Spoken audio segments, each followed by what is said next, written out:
subscribe, like the video, and, if possible, join Patreon. But if you don't have much money, you can support the channel by watching the novels on euroaudiobooks.com. Remember that you can participate in the polls so that your favorite novel gets published for free. Synopsis. Coming to the world of One Piece. Rox is currently looking for people to form a pirate group. Arthur, join our Rox pirates, and you'll be free to fly in the sea from now on. Sorry, I refuse. Arthur shook his head and looked at Rita beside him and said softly, "Come on, Rita." Watching Arthur and Rita leave, Rox snorted coldly. No one in the world can refuse my invitation. That night, a graceful figure came to Rox's temporary camp. What? Has Arthur changed his mind? Seeing Rita, Rox raised his eyebrows and raised a smile on his lips. In order to prevent you from disturbing the captain again, please allow Rita to be rude. Under the moonlight, a huge scythe emits a cold light. Ding dong. Congratulations to the host for obtaining the Valkyrie. Chapter 1 on the calm sea. A warship that had been altered drifted aimlessly in the wind.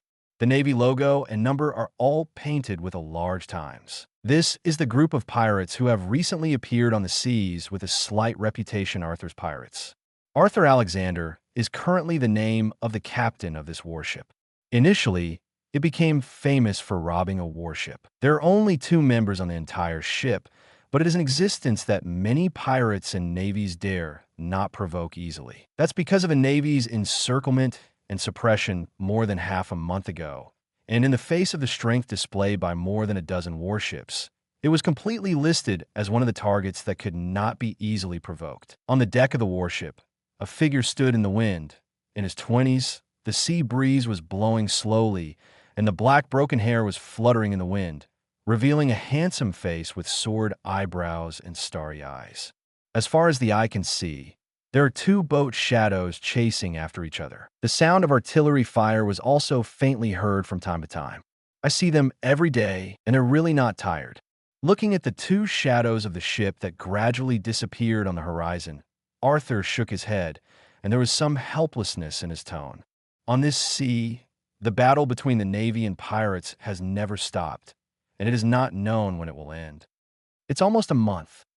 It's a bit boring like this. Arthur looked up slightly, looked at the clouds fluttering in the sky, and sighed in his heart. In the endless sea, there are no entertainment facilities, and only the softness of waking up in the morning can soothe his somewhat boring mind. "Captain, aren't you satisfied with Rita by your side?" The hatch opened, and Rita, dressed in a black silk-made outfit, walked out with a complete set of tea sets. With a light step, he placed the tea set on the table in the middle of the deck, and turned around, with a smile on the corner of his mouth that seemed to heal everything under his burgundy pupils. Rita Lothweiser, the first Valkyrie summoned by Arthur when he came to this world, combines beauty and intelligence. "You're there?" Naturally, it is very satisfying. Looking at Rita in front of him, the corners of Arthur's mouth couldn't help but hook slightly, and he opened his arms as he walked over. As their eyes drew closer, Rita suddenly showed a mischievous smile and looked down and slipped under Arthur's armpit. "Captain, please taste Rita's jasmine tea." Looking at Arthur, who was still in the posture of opening his arms, the smile in Rita's tone became a little stronger. "You're such an abrasive little goblin." Sir Shiran sat on the stool in front of him, glanced at Rita in front of him, picked up the teacup on the table next to him, and sniffed it on the tip of his nose. The tea fragrance is fresh and refreshing. Raised her eyebrows slightly and glanced at Rita, who was looking forward. Her face blew lightly, took a sip, and suddenly her face changed. This startled Rita on the other side. "What's the matter, Captain? Is this tea unappetizing?" Rita hurriedly took 2 steps forward to Arthur with a somewhat anxious look on her face. Arthur looked up. The corners of his mouth hooked up a smile of conspiracy, and he stretched out his hand. The nervousness in Rita's eyes when she saw this scene disappeared, a little amused and helpless. "Captain, it's not okay to immerse yourself in the gentle countryside every day. You have to grow up to be a man who is in charge of himself." Rita reached out her index finger and tapped the tip of Arthur's nose lightly. "I'm not interested in fighting and killing, and it's my pursuit to do it at sunrise and sunset like this every day." Arthur shrugged, and Rita smiled with an unambitious look. Captain, there's a lot going on the sea lately, you know? Are you talking about the recruitment of the Locks pirates? Facing Rita's gaze, the expression on Arthur's face gradually retracted. He had also heard about this matter, and it was very noisy. Locks has gathered many pirates with some chance to make a fortune. Yes, Captain, it is said that the gathering is full of famous people on the sea, and I am afraid that you will soon be found, Captain. Speaking of this, Rita's eyes narrowed slightly. As for Locks, although Rita has not seen it, she only hears rumors and knows that this is an extremely conceited person. For a combat force like Arthur, it will never be overlooked. And Rita is also very clear about her character as a captain. It is absolutely impossible to be subservient. I'm afraid something interesting will happen then. Hey Rita, what's the deal with your playful smile? Captain, so you have to be a man in charge of your own affairs, so that whatever happens can be easily solved. Looking at Arthur's somewhat frightened gaze, Rita smiled, holding the face in front of her with both hands, and the dragonfly nodded her head slightly. Captain, it looks like we have guests coming. After saying that, Rita stood next to Arthur and put away the charm on her face. The expression on her face was calm and indifferent. It's really Chow Chow. Chow Chow is here. On the right-hand side, a huge galleon was approaching, several times larger than the warship at Arthur's feet. The pirate flag fluttering above signifies the identity of the Comer, Rock's pirates. Chapter 2. A month ago, Arthur arrived in the world of pirates with the Honkai system. Get a newbie gift package at the beginning and have the perfect made in Arthur's heart, Rita Lothweiser. According to the system, if you get along with Valkyrie, you can automatically get friendship points every day. Friendship points can be used to resupply. New Valkyries, weapons, and stigmata can all be obtained through friendship supplies. But it's a pity that after this month's time, there have been 10 consecutive lottery supplies. Although she got some gadgets, the Valkyrie she wanted the most was only a few fragments. But the lottery is still very user-friendly, and there's a guarantee mechanism. 100 supplies will lead to a new Valkyrie.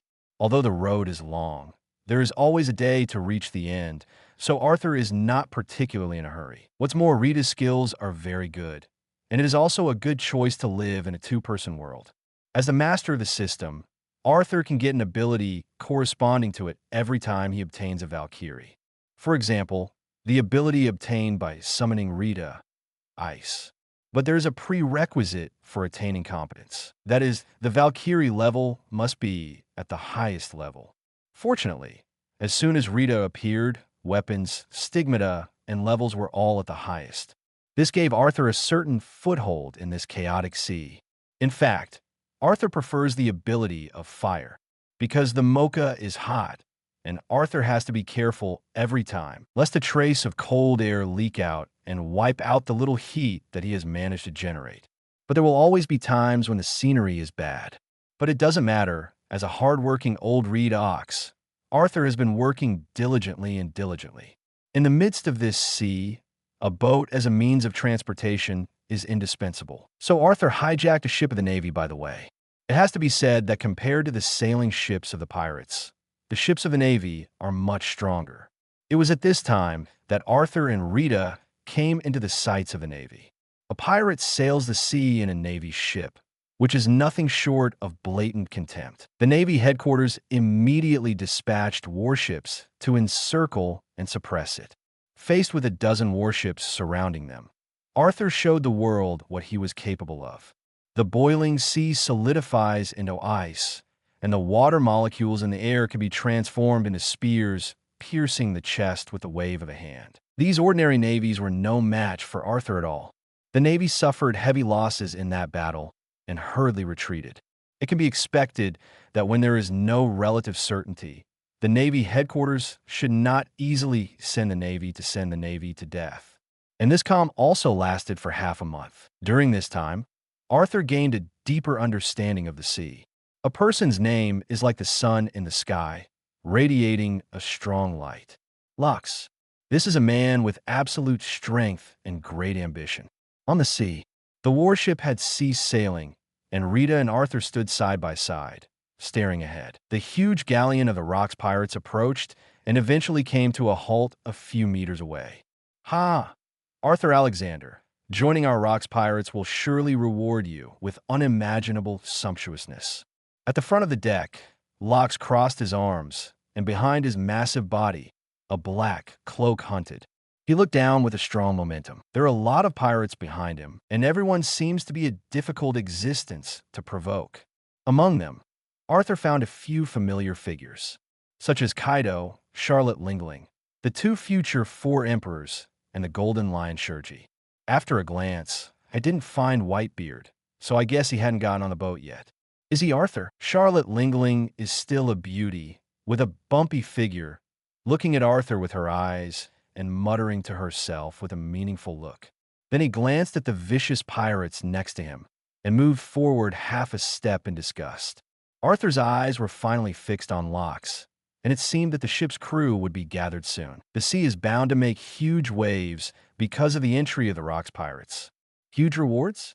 I'm sorry, I didn't think much about it. Arthur spread his hands and shook his head regretfully. Will you join the Rocks Pirates in burning and looting? Arthur really didn't have the slightest interest in that. For the pie painted by Locks, Arthur still followed his own nature. He knew what he wanted. There's still so many Valkyries waiting for him. Isn't it fragrant to accompany them? Hearing Arthur's unequivocal refusal, the expression on Rock's face gradually converged. If nothing else, I'll go first, and I wish you all the best of luck. Rito seals. In the end, Arthur's tone returned to calm, and a trace of chill permeated his body. Okay, Captain. Rita nodded and stepped into the cabin. Locks looked at the departing warship, and the momentum around him slowly dissipated. No one in this world has yet been able to refuse my invitation, Arthur Alexander, and you will join us. Locke's tone was full of affirmation. I've heard that there is a pirate named Edward who is also quite powerful. A faint voice echoed, and Locks had already decided on his next target. Chapter 3. Late at night. Lying on the bed, Rita opened her big bright eyes, carefully removed the arm on her shoulder, and quietly dressed herself. Standing on the edge of the bed and looking at Arthur, who was still asleep, showed a warm smile. He gently stroked the man's face, then turned and opened the door and walked out. The white pajamas changed the moment they stepped out of the door. The whole body is white armored. The top is a black lace bandeau top. The bottom is a short black skirt with white edges. Two stockings are white and blue. The left leg has armor on the knee, and the socks are black. The ice-colored thorn headdress and the blue and white metal wings on her left arm make Rita feel like she is not approached. Blue Knight, Moon Soul, combat armor that only Rita wears when she is serious. A figure like a white god of death stood on the deck, and the moonlight in the sky was a little eclipsed in the face of this figure. Smack! The crisp, snapping fingers gently echoed. The space next to Rita rippled layer by layer, and a Titan mecha more than 2 meters tall emerged. Titan mecha. Cutting-edge Time Mar 01 Titan. This was previously obtained from Friendship Replenishment. Although the combat effectiveness is relatively low, it is more than enough as a means of transportation. The cockpit door opened, and Rita jumped inside. The dim eyes of the Titan mecha flashed a red light, and the engine behind it started, and a dark blue flame burst into the sky, disappear into the night. And at the same time, on a small island not far away. The whole island is not huge, but it is more than enough as a temporary resting place. A huge sailboat is docked on the shore, and a bonfire is lit on the beach, reflecting the world. Dozens of pirates gathered around the campfire, chatting happily with each other, and the wine glasses in their hands were filled again after drinking. It's very lively. They are none other than the Rocks Pirates. Tons and tons. Bang! Locks sat cross-legged on the ground, holding a large barrel in both hands, and after drinking it all in one gulp, he put it firmly at his feet with a dull sound. That Edward didn't find it today, and Arthur turned down my invitation. It's unlucky. Touching a handful of the wine that flowed from the corner of his mouth, Locks was rarely a little depressed. This is the first time Locks has encountered such obstacles. Usually he invites people to solve it in just a few words, but this time, the whole day has not been fruitful. Every time he thought of Arthur refusing his invitation, Locks felt a sense of unease in his heart. Now that Locks has gathered more than half of the pirates with quite high bounties. To be honest, one more Arthur and one less Arthur don't affect him much. It's just that I've been going smoothly, but I was suddenly mixed up and I felt a little nervous. Captain Locks, that Arthur seems to be a very strong man too. Did you just let him go so easily? Next to her, Charlotte Lingling drank all the wine in her hand, with a little amusement on her face. For Arthur, Charlotte Lingling still has a good impression at the moment. After all, the looks of the companions around him are really flattering. Not joining us is his loss. Locks waved his hand and didn't care, picked up the barrel full next to him, tilted his head, and drank it again. Oh, that's a shame. Charlotte Lingling's expression was a little lost, but she didn't force it. For them, strong strength and power are the eternal pursuit. As for the rest, it's just some spice of life. The bonfire lasted until late at night, and everyone was almost drunk, and they lay drowsy on the beach. Suddenly, a slight fluctuation in the distant sky made Locks wake up instantly. The closed eyes opened suddenly. The lying posture bounced up instantly. A gleam flashed in the eyes, and the momentum on the body was like a torrent, violently emanating out. Locke's movement was loud, waking up the surrounding pirates. The previous decadence and casualness were swept away, and he glanced around vigilantly, showing his super quality. After a while, feeling the source of the fluctuation, dozens of people looked in the same direction, and the momentum on their bodies gradually recovered, gathered together, and rose to the sky. The huge momentum is like an abyss demon opening its hideous mouth, making people not even have the courage to get close. But a light in the distance gradually approached and finally stayed in the sky above the island and slowly fell. Looking at the unfamiliar Titan mecha in front of them, everyone looked at each other, not knowing why. Nothing like this has ever been seen between them at all. Click! With a soft sound, the cockpit opened, and Rita's figure appeared in front of everyone. It turned out to be you. What's the matter? Could it be that Arthur changed his mind and came here to surrender? Although it was a little late, if he was sincere, it was not impossible to consider it. Locks stepped forward and looked at the changes in Rita in front of him, with a hint of surprise in his eyes. The momentum on this woman's body was completely different from what she had seen during the day, as if there were two people, gentle and indifferent. Two feelings that are opposed to each other appear in the same person, and they are perfectly integrated. In order not to keep you from bothering the captain, please forgive Rita for being rude. Rita's slender figure stood on the Titan mecha. Her gaze swept over everyone in front of her, and she bowed slightly politely. When he raised his head, a crimson light flashed in his pupils, and his body jumped up in the sky. The bright moonlight sprinkled down, reflecting a slender figure. The huge scythe raised in both hands exuded an icy luster, and a huge humanoid phantom gradually emerged behind him. The weather at night was already cold, but at this moment, it was like a prison of extreme cold. The moon's soul symbolizes the terrifying side of the moon, spreading the cold of the extinct creatures across the earth like moonlight, bringing despair to all things. Chapter 4: Early Morning. The sun rises from the horizon, and a beam of sunlight shines through the glass on the two people next to each other. Captain, I woke up very early today. When Rita opened her eyes, she couldn't help but smile when she saw Arthur looking at her with a smile. Raise your right hand lightly and run it down your cheek. Rita, where did you go last night? Captain, do you know? I'm sorry to wake you up. The back and forth didn't waste much time, and it had been restored to its original state, but I didn't expect to be discovered by Arthur, so I had to tell me about last night's events. You went to find the Rock's pirates alone. Hearing this, Arthur was taken aback and quickly sat up. Are there any injuries? Hurriedly checked inside and out in detail, and found that Rita was not hurt at all. So she was relieved, and the expression on her face was a little reproachful. Don't do such a dangerous act again, you know? Nodding Rita's eyebrows, Arthur instructed earnestly. Although Rita's strength is very strong, the strength of everyone in the Rock's pirates is not blown. In a one-on-one situation, Arthur was not worried at all, but in the face of the entire Rock's pirates, even Rita could not escape with his whole body. Captain, are you worried about me? Rita tilted her head slightly, reached out to smooth Arthur's frowning brow, smiled, and continued. Rita used to just say hello and show us the power we have, so that we don't have trouble in the future. Last night, Rita naturally didn't really fight with the Rock Pirates. He just sent a full blow and then retreated.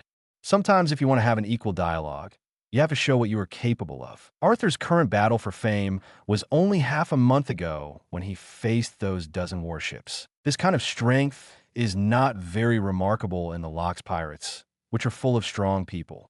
However, the strength that Rita showed yesterday was matched by only a few people in the entire Rocks Pirates. In this way, if they want to trouble Arthur again, they have to think about one or two. I'm afraid it's not that simple. Arthur shook his head, a thoughtful look in his eyes.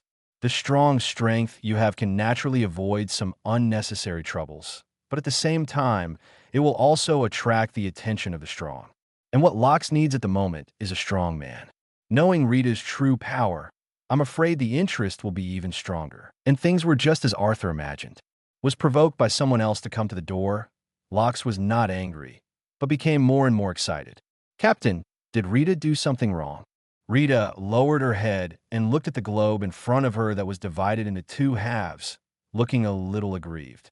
It's okay, Rita. The soldiers are coming, the water is coming, and the Rocks Pirates are not monolithic. Arthur said as he patted the globe lightly and stood up, stretching hard. The captain is still so energetic. Rita stared ahead, the corners of her mouth slightly hooked, and her gaze was watery. An hour later, the sun was completely out of the horizon, and Arthur and Rita stepped out of the cabin. It's refreshing to breathe in the fresh morning air, just with the smell of the sea.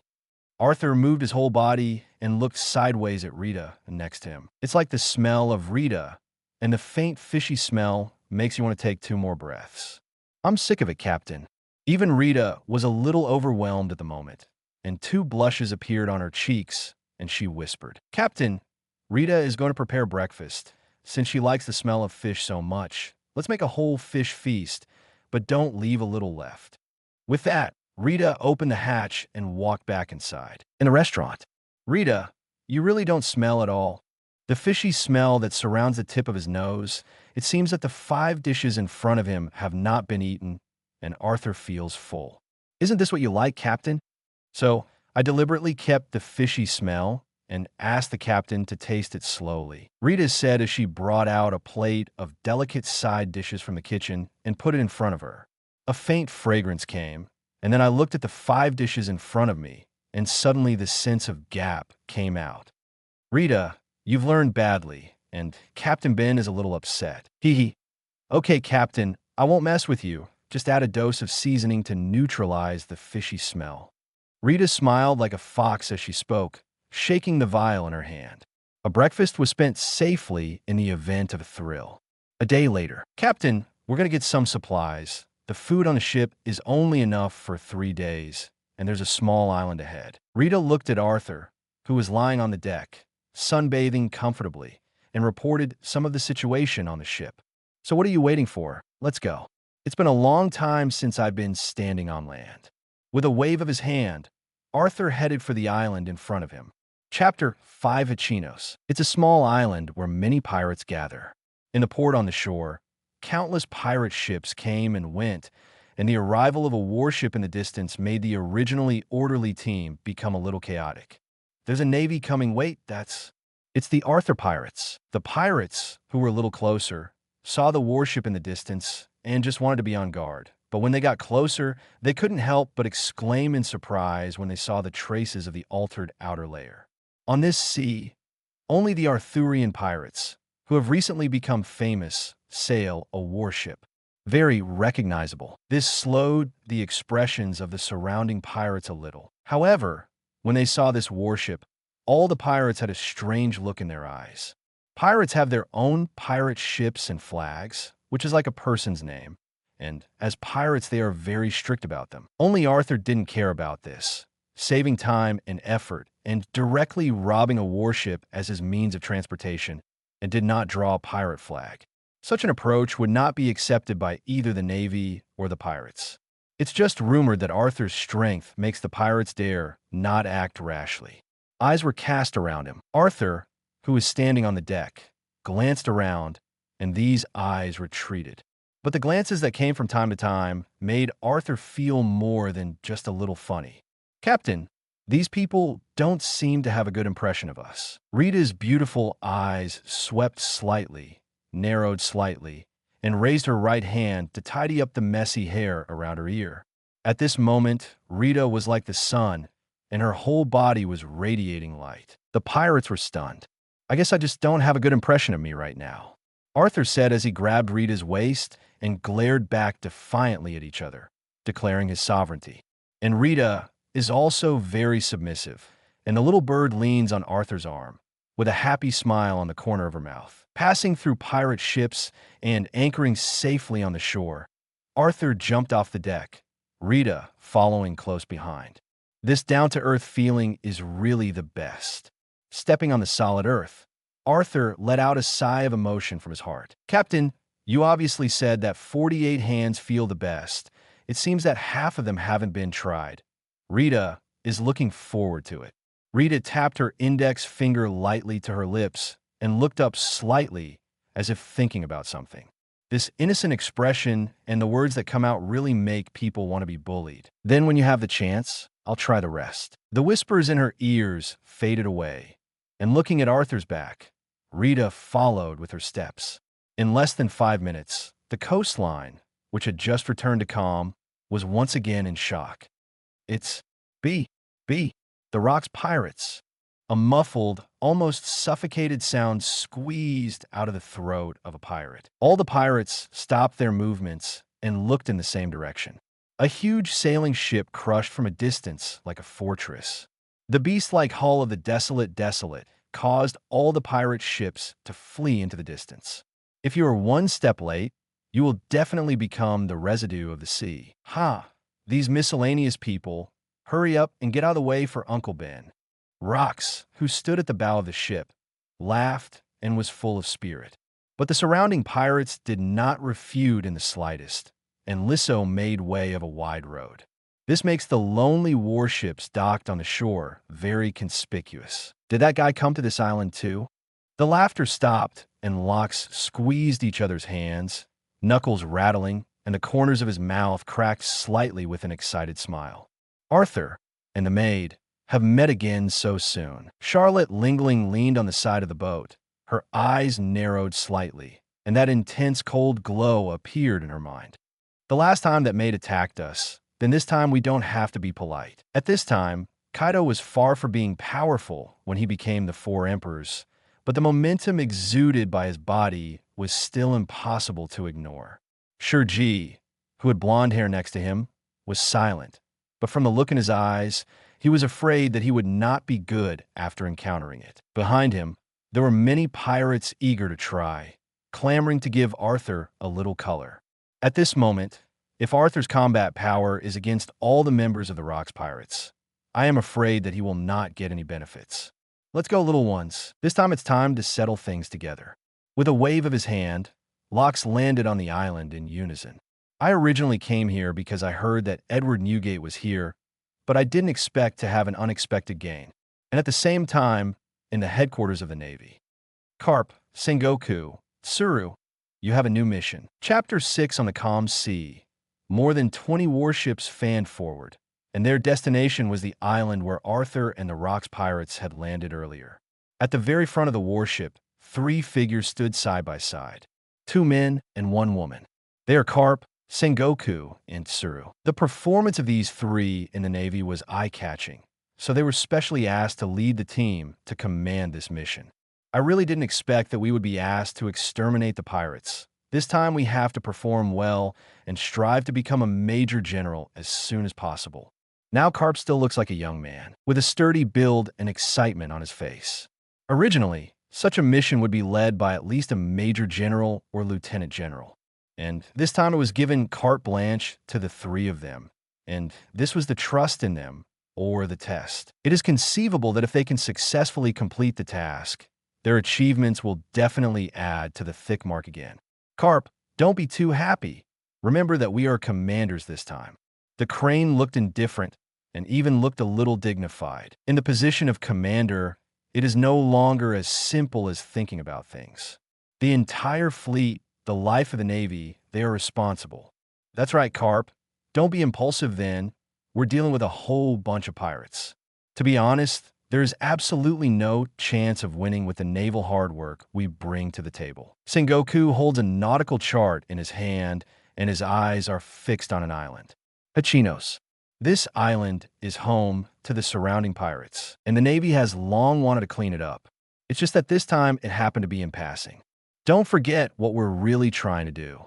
The crane looked ahead, where the outline of an island gradually emerged. I naturally know that the Arthur pirates actually robbed a warship and ran rampant on the sea. So bold and bold is just what I like. Seeing that Carp still had an overexcited look on his face, Tsuru and Sengoku both shook their heads helplessly. Come, tell me about my plans this time. Sengoku put the chart on the table next to him, pointed to Hachinos, and continued.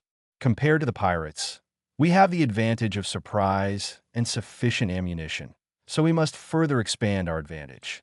My plan is, Sengoku not only has great strength, but is also extremely good at strategy. And every time you can achieve twice the result with half the effort, so even Carp listened very seriously.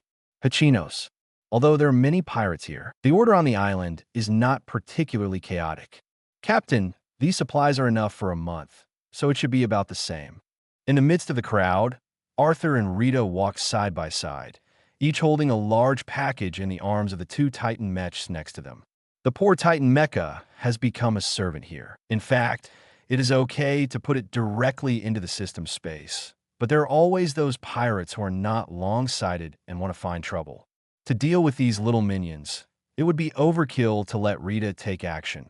So Arthur released two Titan mechs as guards. With these two big guys present, the pirates, who were still a little eager to try, immediately dismissed the idea, which made their shopping trip much smoother. By the way, he also let the Titan take what he bought, which caused the current situation.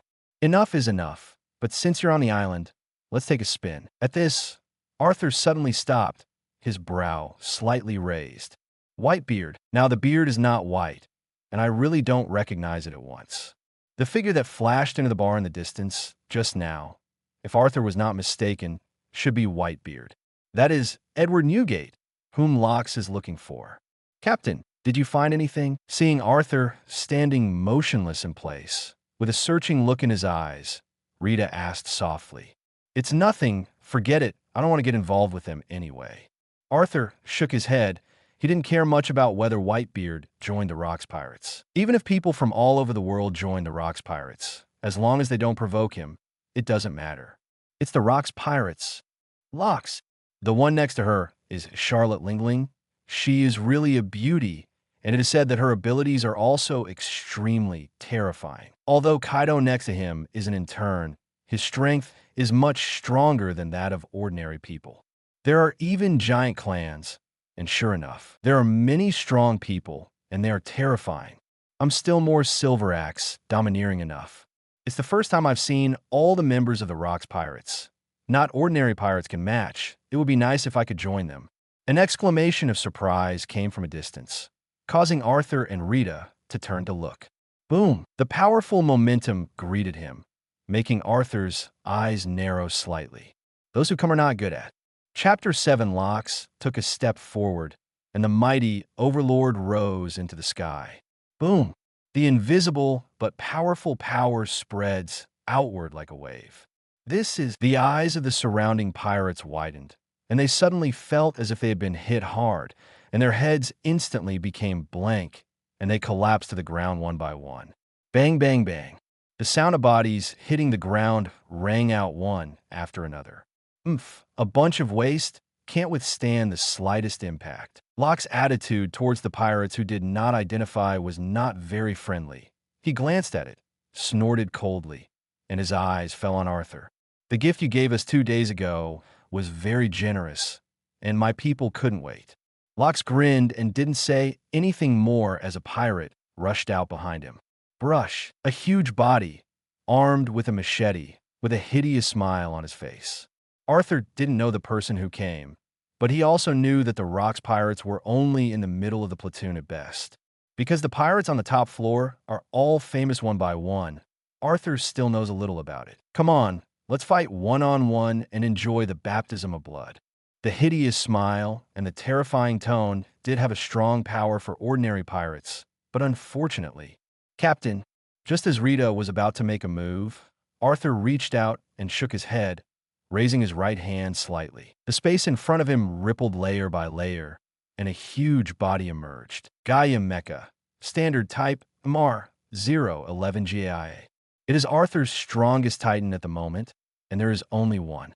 Compared to the two cutting-edge models next to it, the standard model replaces the original hands of the Titan armor with a heavy mechanical arm. At the expense of the Titan series mobility, it was staggeringly destructive, but it also increased fuel consumption, making it impossible for the Gaia to sustain a long combat endurance. But it is enough to face the current situation. Is that what you're capable of? Summon these strange creatures. The pirates who rushed straight towards faced the Titan who suddenly appeared in front of them, and there was no hesitation in their eyes, but their speed was a little faster. Thunderblast. The long knife in his hand was gradually raised, and the thunder and lightning surrounded the knife mountain, and then slashed down. Boom! An arm-thick bolt of lightning descended from the sky along the long knife. This kind of strength is only at the mid-level level in the Rocks Pirates. The mobile Titan, his black pupils lit up red. Poof! A cloud of white mist erupted from all over his body, and the energy was instantly activated at this moment. Hands raised, and a blue energy shield appeared in front of him. Although the defense was built, the condensed lightning suddenly exploded, enveloping the Titan's entire body. This is the second stage of the move, and it is also a killing move, which is extremely powerful. Hey, turn to ashes under my thunder and lightning. Seeing the huge thunderbolt flickering in front of him, the pirate smiled smugly and turned to return to the group. Click! A soft sound made his body freeze instantly. Bang! The thunder group exploded in all directions, and the Titan mechs came in a charging stance. The original brand new surface had some burns due to lightning. It's good to come. I really underestimated you just now. Originally, it was only 7 points of strength, but now it's 10. Holding the knife in both hands, the thunder and lightning condensed again, and it looked a little more violent than before. The people of the Rocks Pirates watched the play one by one, and they had no intention of helping at all. The fists and knives collided again as everyone watched. Bang! A dull sound was heard, and a powerful force was transmitted forward through the long knife. How is that possible? The pirates, surrounded by thunder and lightning, had disbelief in their eyes. The body flew upside down like a kite with a broken string, slammed to the ground, and slid backwards for several meters. Before, the Titan was only a passive defense, so naturally it did not give full play to the advantage of its own strength. But now at this distance of the charge, the strength has been condensed to the peak. In a simple competition of strength, the pirate is naturally a little worse. Moreover, the Titan's own material also has a strong defense against thunder and lightning, which invisibly weakens his attack even more, which causes the effect of one-hit killing. For this loser, the people of the Rocks Pirates did not pay attention and looked at the Titan mecha standing in front of them with surprised eyes one by one. I don't know how it compares to my strength. Next to him, Kaido walked out without any fancy, raised his fist and blasted towards the Titan. It's like Mount Tai pressing the top, and the fists collide. Bang! The Tao shockwave spread outward, and the Titan, known for its strength, did not gain the upper hand at this moment. Hee, it's pretty sturdy. Kaido grinned and threw 3 punches in quick succession. Bang, bang, bang. Each time he became more powerful than ever, and finally pushed the Titan bombardment back in front of Arthur. It's Kaido. In order not to let his Titan be scrapped, Arthur's eyes narrowed, and the cold air around his body burst out. Click, click, click. A layer of ice spreads outward from beneath your feet. Faced with Arthur's unknowing strength, Kaido temporarily avoided the edge and retreated. With a wave of Arthur's right hand, The 3 titans next to him all disappeared and were placed in the system warehouse. In the face of opponents of this level, the current titans are no longer of much use. It's noisy. Do you want people to drink quietly? At this moment, a figure walked out of the tavern not far away. Chapter 8. Inside the tavern. Many pirates gather in 2s and 3s, bragging to each other about their experiences in the sea. Bang! The door opened, and a large figure slowly entered. With the appearance of this figure, the voice in the tavern was obviously much lowered. Who is this man? A pirate muttered quietly, and the wine glass in his hand unconsciously rested on the table. You don't even know him. One of the men who has recently made a name for himself on the seas, second only to the presence of Locks, Edward Newgate. What? He's the Edward. Halfway through speaking, looking at the approaching figure, he couldn't spit out any sound. Boss, come to the barrel of wine. Edward ignored the people around him and sat down in an empty seat. The voice was soft, but it was overwhelming everyone's breath. Here it is, a barrel of wine. The shopkeeper carefully carried a barrel of wine over. Although there were many pirates coming and going in his tavern, like Edward's, the faint aura exuded from his body made people not even have the courage to look at each other.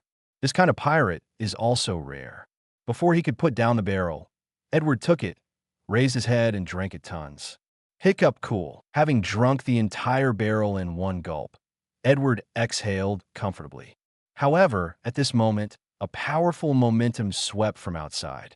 Brush. The powerful power of the Overlord color made all the pirates in the tavern collapse to the ground one by one without the slightest struggle. Only Edward's seated body remained straight. With his eyes swept around, he got up from his seat, opened the door, and walked out very unhappily. It's noisy. Do you want people to drink quietly? Edward had seen the situation as he spoke. Naturally, he knew about the Rocks pirates, and to be honest, he was still very interested in what they were hiring. So who is worthy of the Rocks pirates? Edward's gaze fell on Arthur. He wasn't too impressed with this young man. He probably hadn't seen it before. You're Edward Newgate. The search for Edward was the reason Locks came to the island. That's right, that's me. Edward's hand cut to the next and replied very dryly. Very well, then let me test if you have what it takes to be our crew. Locks burst out in an instant after speaking. I wanted to fight the Rocks pirates for a long time. The Tsongyun cut in his hand rotated clockwise in front of him, setting off a strong wind, and then slashed forward. Bang! I don't know how much stronger it was before the two collided with each other.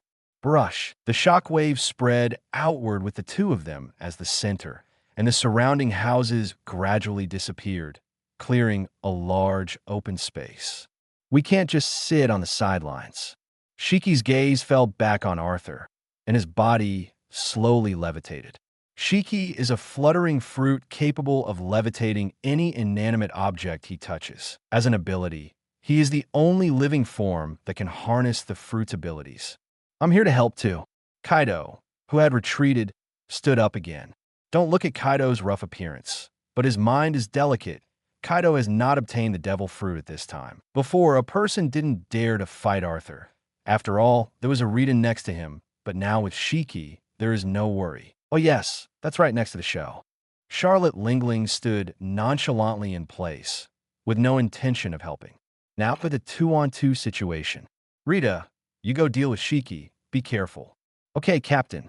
Rita, who was standing quietly next to her, heard Arthur's words, and her eyes lifted slightly, falling on Shiki. One step out, armor appeared all around the body, covering the body. Black armor with 2 blue and black edges, a long white skirt, suspender stockings, blue and black high heels, and a shadow, iron scythe, Gene Reaper. Hunter outfit shadow, iron. It's different from last time. When Shiki saw Rita's outfit, his eyes narrowed slightly, and he was a little unsure and tentatively launched an attack.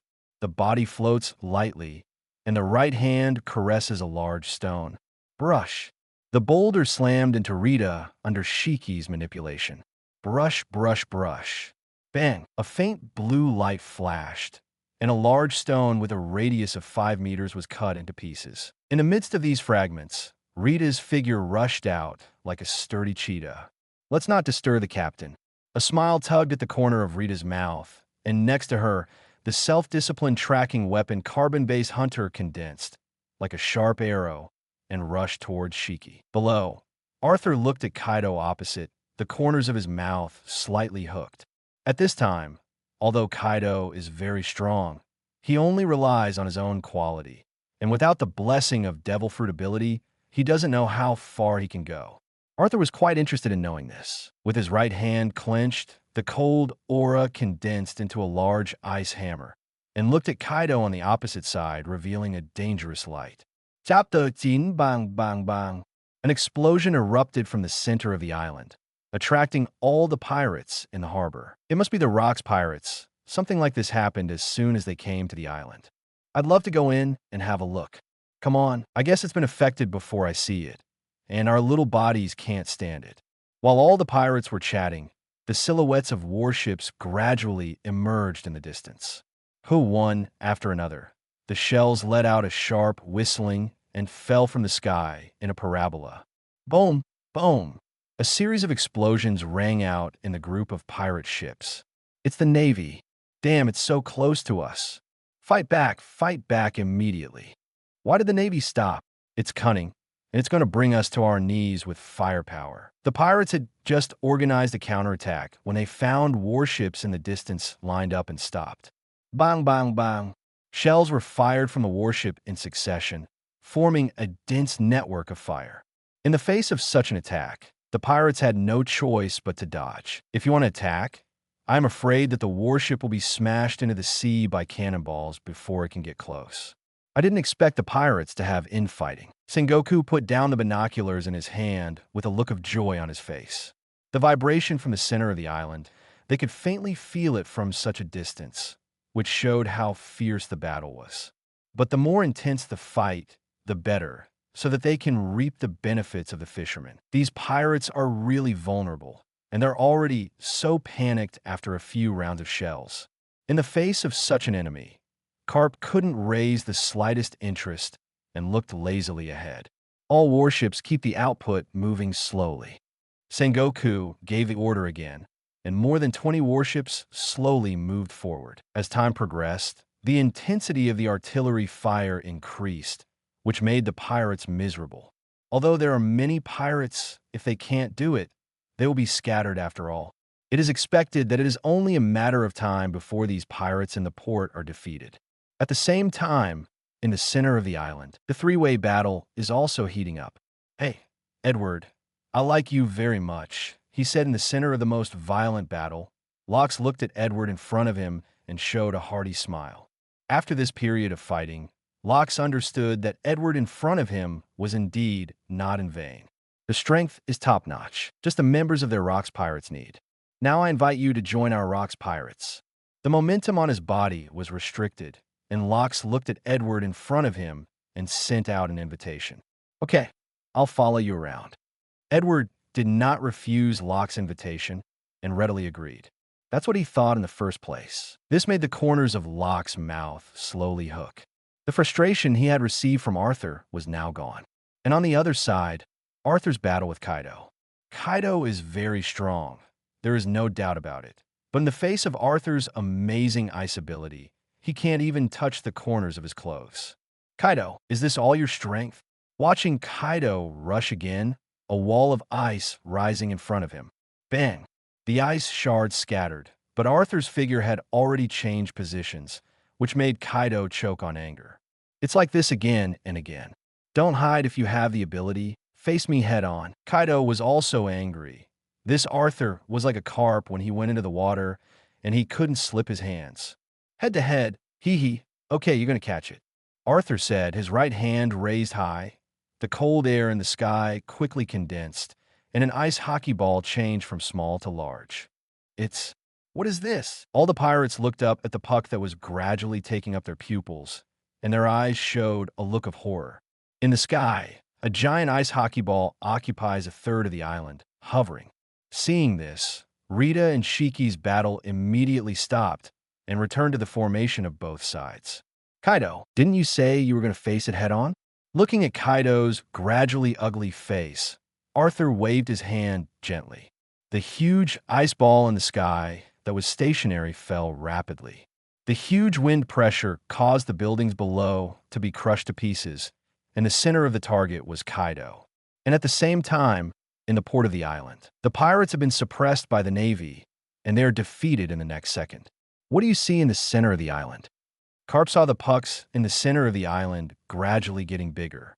Is there still such a powerful devil fruit ability on the island? Sengoku frowned, and in this way, they added a lot of changes to their Navy's operations. A person with a powerful devil fruit ability can be worth thousands of troops. Boom! A dull sound rang out from the center of the island, and at the same time, a powerful shock wave spread throughout the island. Wherever the shock wave passed, everything turned to powder. The pirates who were struggling in the harbor were unlucky, and they were attacked on both sides in an instant. The powerful shock wave swept out directly, causing their bodies to soar into the air, and before they could react to what was going on, they fell into the sea one after another. Does anyone see it? If not, forget it. Chapter 10. I'm afraid we'll have to report this matter to the Navy headquarters. Carp muttered to himself as he saw the island in front of him. Originally, the buildings on the island were lined up one after another, but now they are bare. With such a powerful devil fruit ability, I haven't heard anything before. Tsuru's brow furrowed. The power of the devil fruit ability, they're well aware. An island was razed to the ground under a single blow, and such strength is probably close to the level of an admiral. The three of them are not at that level at the moment. What should I do? Do you want to call for reinforcements? At this time, Sengoku also ran out of ideas for a while. Stratagem is just icing on the cake, and it is useless in the face of absolute power. Wouldn't it be shameless for us to call for reinforcements? Carp rolled his eyes, a look of resistance. Someone seems to have come out. Tsuru, who had been staring at the center of the island, saw a black shadow emerge and hurriedly said, "All the Navy is on emergency alert." According to the original plan, it was gradually moved from the periphery to the interior, and now the port has not yet landed, but the entire island has been razed to the ground. At a distance of tens of meters, more than 20 warships stopped at the same time, and all the navies looked ahead at the same time. In the center of the island, in the midst of the sand and dust, a large black shadow gradually emerged. It's the Rock's pirates, and they're on this island. Tsuru's expression became very solemn. They have also heard of the Rock's pirates, and they have gathered powerful pirates in this sea area. A single existence is a very difficult existence for the Navy, and now that it is gathered together, the destructive power produced is unimaginable. Two of them appear to be injured. Sengoku noticed the anomaly for the first time, and his eyes were fixed on Shiki and Kaido with a look of surprise. Compared to Kaido, Shiki's appearance is not so embarrassing, but the blood-soaked clothes on his arms can't be hidden. His face twitched from time to time, and it was clear that this wound, which did not seem to be very serious, had caused him unbearable damage. This is because of Rita's scythe-type combat weapon called Gene Reaper. As long as you get a little genetic sample of the target in battle, you can decipher all the opponent's biological data and change the tactical pattern of the armor at the same time. What's even more dangerous is that this weapon will also deploy a toxin avalanche, according to the target's genetic sequence, to disintegrate the enemy's flesh and blood. Don't look at the only small wound on his arm. In fact, Shirki's body has already exploded, and it is not something that can be recovered in a short time. In contrast, Kaido's appearance is embarrassing, and it is just a skin injury. The people in the Navy are really haunted. Locks is angry now. The second invitation to Arthur was rejected again, which made him want to vent hard. Prepare for everyone with the Overlord color. Hearing Locke's words, the pirates behind him looked at the Navy not far in front of him, without the slightest fear on his face. A few people with the domineering color of the Overlord even came to the side of Locke's, lined up. What are they going to do? All the navies are ready to fight. There are only a few people in the face, but it makes the warring states like a great enemy. One cannon after another brushed at Rocks.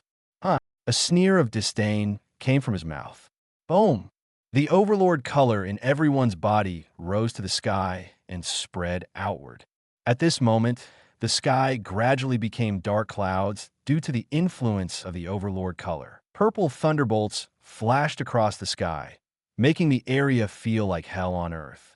Overlord color, domineering. In the first wave, more than 20 warships and thousands of people fell in an instant. The few remaining people are only struggling to support themselves. As the Rocks pirates approached, the few people who were struggling to support them also fell one by one, and in the end, only 3 people were able to stay awake. Damn Rocks pirates! At this time, Carp couldn't help it and strode forward, but was stopped by Sengoku. Don't be impulsive, facing the entire members of the Rocks pirates. The strength of just the 3 of us is not enough. Do you just watch them leave? Carp's forehead throbbed, but he still stopped. The main thing now is to bring back those unconscious navies. Yes, Carp, the navy on the warship has no power to resist now, and it would be dangerous to encounter pirates. Listening to Sengoku and Tsuru's words, Carp suppressed the anger churning in his heart. Even if I'm alone when I get back, I'm going to give these pirates a little color. At this time, on the side of the island, Arthur and Rita stood side by side. It's spectacular, Overlord domineering. To be honest, Arthur was still very envious. Captain, they're leaving. Every one of the Rocks pirates got on board one after another, and then they didn't pay any attention to the navy next to them and gradually moved away. It's time for us to get out of here. Watching the Rocks pirates gradually move away, Arthur knew that this sea would probably be even more chaotic.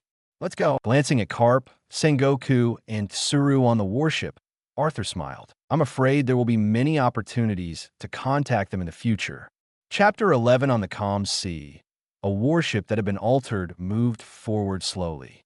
Arthur, who was sitting on the deck, thought of Carp trying to chase him yesterday, and the corners of his mouth that had just converged were hooked again. Seeing the Rocks pirates leave, Arthur and Rita also head towards their ship. As soon as he came to the deck, he was spotted by Carp in the distance. As their real target this time, Carp rushed directly at Arthur. The end result was that Arthur froze the sea, and Carp could only stand on the deck and stare dryly. This Carp is really a tenacious guy. I'm afraid he will chase after him in the future. Say ship. Arthur glanced around the warship and shook his head slightly. This warship is indeed time to be replaced. It is okay to use it temporarily, and it is indeed not the same thing to sail a warship for a long time. Moreover, Arthur also disliked the arrangement of the warship, and he should have built a more comfortable ship. While thinking, Arthur's right hand swiped into the void, and the light blue system interface appeared. Glancing at the friendship points above, he saw that it was enough for 1,000. And when he was about to go through the supply again, the hand that was about to fall suddenly stopped. When did the system interface add an option? Looking at the store that appeared in the system interface, Arthur frowned slightly and fell into deep thought. It should be the last 2 days this broken system quietly upgraded without notifying him. The hand that was going to go through the supply moved to the upper left and clicked on a shop. Costumes, vehicles, weapons, food. There are many classifications on it, and there are various items under each classification. Arthur glanced at it roughly, and the price on it was quite reasonable. What is this? In the upper right corner of the store, there is a question mark letter. In confusion, the index finger clicked lightly, and an introduction to the store popped up. Is it so convenient? Arthur's right hand flipped, and a Bailey appeared. Convert. Bailey disappeared in his hand, and his eyes shifted to the store again. At the top, the wealth possessed becomes 1. It's like carrying a treasure chest with you. Knowing how the store works, Arthur began to take a closer look at the items. The more I looked, the more surprised I became.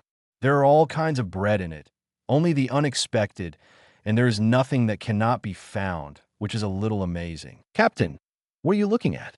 A soft voice sounded in his ears. Arthur, who was fascinated by it, didn't even notice that Rita was standing next to him. Rita, what do you want? Hearing Arthur's question, Rita was slightly stunned. Rita just needs to be by the captain's side again, and there are no other requirements. A smile appeared in Rita's eyes, and she thought to herself that her captain must be naughty again and was about to send a warm embrace, but was stopped by Arthur. Rita, I'm serious. Do you have anything you want? Finally, Arthur deliberately added, Actually, Rita would love to get a new dress. Seeing Arthur's serious expression, Rita lifted the hem of her skirt and said, "That's easy. Wait for me." Arthur rushed into the cabin like the wind and was out in a matter of seconds. At this time, there were more than 300,000 more in the store, which was all of Arthur's current savings. Now is the time to witness the miracle. With both hands stretched out, suddenly, a whole set of clothes emerged. "Come to Rita. I'll help you put on." With a big smile on his face, he pulled Rita into the cabin again. "Captain, it fits perfectly." Looking at Rita, who was tidying up in front of her, Arthur nodded with satisfaction. The upper body is white with long sleeves, and the lower body is a black pure leather skirt and black stockings. "Captain, this zipper in the middle, did you choose this dress on purpose?" Rita pointed to the zipper that ran down her navel and gave Arthur a blank look. "Wouldn't that be more convenient?" Arthur raised his right hand and pinched the round lock around his waist like an ornament. Gazing into Rita's gaze, she pulled down a little bit every second. "Captain, when did you become so calm?" "Tasting food naturally requires chewing slowly. What's wrong?" Arthur looked at Rita, and the smile on his lips became a little thicker. "So, Captain, do you have the guts to compete with Rita to see who surrenders first?" Rita stepped forward and placed her hands on Arthur's shoulders, her eyes full of defiance. "Okay, you can stand up tomorrow, even if I lose." Arthur stood up at once and uttered a bold speech. "The result is naturally tomorrow." And on the other side, what about Sengoku? Our mission, this time seeing Sengoku coming from a distance, Carp immediately asked. "Don't worry, this time I met the Rocks pirates, which I didn't expect before, and besides, all the navies are safe and sound, but they have been rewarded. I'd rather not have such a reward." Carp clenched his fist viciously. "Rock pirates aside, we must take our warship back." Chapter 12. Captain, I don't know who was so bold yesterday. Why is it so spiritless now? Rita's slender fingers swung back and forth slightly, and she looked up at Arthur with a smile on her face. "Say, as if you're fine, and have the ability to take 2 steps." Arthur rolled his eyes, patted Rita's head, and took a soft breath, muttering to himself. "I've been lacking in exercise lately, and it's only been 5 hours. How can this be?" If Rita was alone, 5 hours would barely make do. But after that, more and more Valkyries were summoned, so the average would be less. "Wait, do I seem to have forgotten something?" Arthur patted his head and remembered for a moment that yesterday he had wanted to be resupplied by friendship, but he ended up seeing the store and then bought a piece of clothing and then came to this day. It is a sin to forget such an important thing. It's better to lie on your stomach here and ask the captain not to disturb Rita. Listening to Rita's soft muttering, she shook her head helplessly, and with a stroke of the void, the system interface appeared again. The friendship points above are already 1030. A supply costs 100 friendship points and a 1,000 chain. This time, I click directly on the friendship supply, and 2 options appear in front of me. 1 supply and 10 supplies. Click on the 10 replenishments, and the whole interface suddenly changes. In the vast universe, the starry sky changes infinitely, and in that distant depth, 10 rays of light come one after another. The light is restrained, revealing what it contains. Titan Mecha times 3 fragments of Bronya times 2 sweet spring water times 5. It's really unlucky. It won't really be a new character until the bottom is guaranteed. Seeing the object in front of him, Arthur sighed in his heart. At present, it has been 4 times and 10 times, and it will take 6 times to reach the bottom guarantee. Although we'll be able to gather sooner or later, but there are still some expectations in my heart, and I hope it can be sooner. It seems that the sky does not follow people's wishes. This kind of thing is also forced, so I close the lottery interface and open the Valkyrie warehouse. In addition to Rita, the only Valkyrie fragments in Arthur's possession are Kiana times 1, Bronya times 5, and Himiko times 2.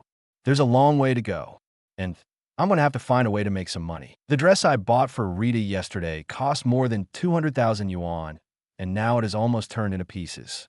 Arthur, who wasn't interested in money in the first place, was really full of eagerness at the moment. Not only are you looking good and full of fun clothes, but even changing into a comfortable boat requires a lot of money.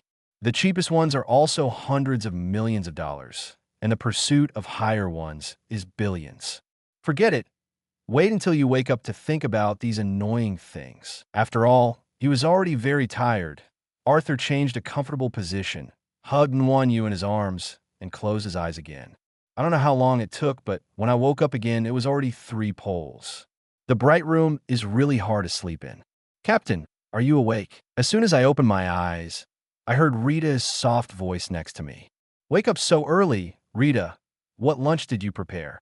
Glancing at the pillow in his arms, Arthur couldn't help but glance at Rita. It's so dead to sleep. I don't even know if I've been stolen and replaced. It's very rich, and it can definitely make the captain recover immediately. Rita sold a pass and smiled mysteriously. Then let's see what the panacea is. Stretched hard and felt uncomfortable after lying down for a long time. The lunch was indeed very rich, and after eating, Arthur felt a warm current flowing through his body. Captain, the clothes you gave Rita. Rita came up to Arthur, holding her clothes in her hands, her eyes amused with grievances. I'll give you another one. Okay, thank you, Captain. Here, and give yourself another one. Rita immediately became happy. And at the same time, on the other side, with such a strong lineup of the Rocks pirates, the first destination of going to sea turned out to be the naval branch. In order to declare the strength of the Rocks pirates, the entire naval branch was flattened overnight, causing a huge repercussion. At the same time, this incident has also aroused great attention from the Navy headquarters. Before the Rocks pirates actually went to sea, they were unrivaled for a while, a gathering of powerful pirates on the sea. This lets everyone know how powerful Locks is and what he can do. However, none of them thought about it. At the first stop, the Rocks pirates directly challenged the naval branch and effortlessly wiped out the naval branch. This is a resounding slap in the face for the Navy. The Navy headquarters also reacted immediately, sending a large number of combat forces to wipe out the Rocks pirates in the sea. As far as the eye can see, a huge sailing ship moves forward.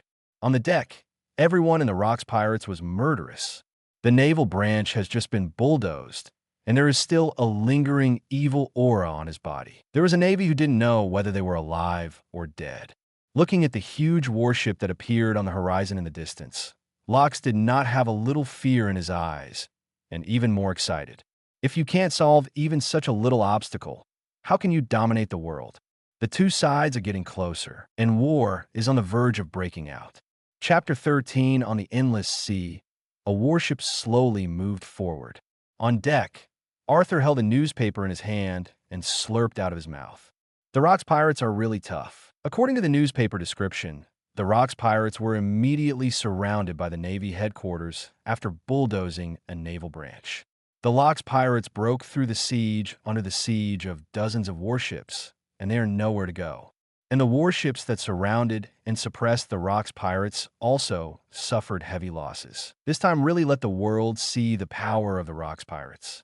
After all the people gathered on the ship are the best of the best. I'm afraid there will be bigger moves in the Navy next, and Locks has become a big threat with such a sharp edge. As for the fate of the Rocks pirates, Arthur didn't bother to pay attention. What he wants most now is to get money. Money, money, the root of all evil. Where can I go to get some money? I can't rob much in the dark, and those pirates with a higher bounty have all run to the Rocks pirates, which is a bit difficult to do. Arthur rubbed his chin in deep thought. Captain, if you're short of money, you can consider that over there. Rita handed Arthur a cup of herbal tea and pointed to the right with her slender fingers. Arthur's gaze followed, and a warship came into view. On the surface of the warship, the symbol of the world government is particularly eye-catching. Under normal circumstances, the ships of the world government must be carrying valuable goods or people. As she has been here for a long time, Rita has become more and more familiar with this world. Rita, you're a bad learner, but I like it. Thank you, Captain, for the compliment. Rita and Arthur looked at each other and smiled. On the warship in the distance, led by a rear admiral, a dozen naval retinues. Even in such a chaotic situation now, their faces did not show much nervousness. Did you hear about yesterday's Rocks pirates? I guess it spread all over the sea. How can I not know? I hope we don't run into them.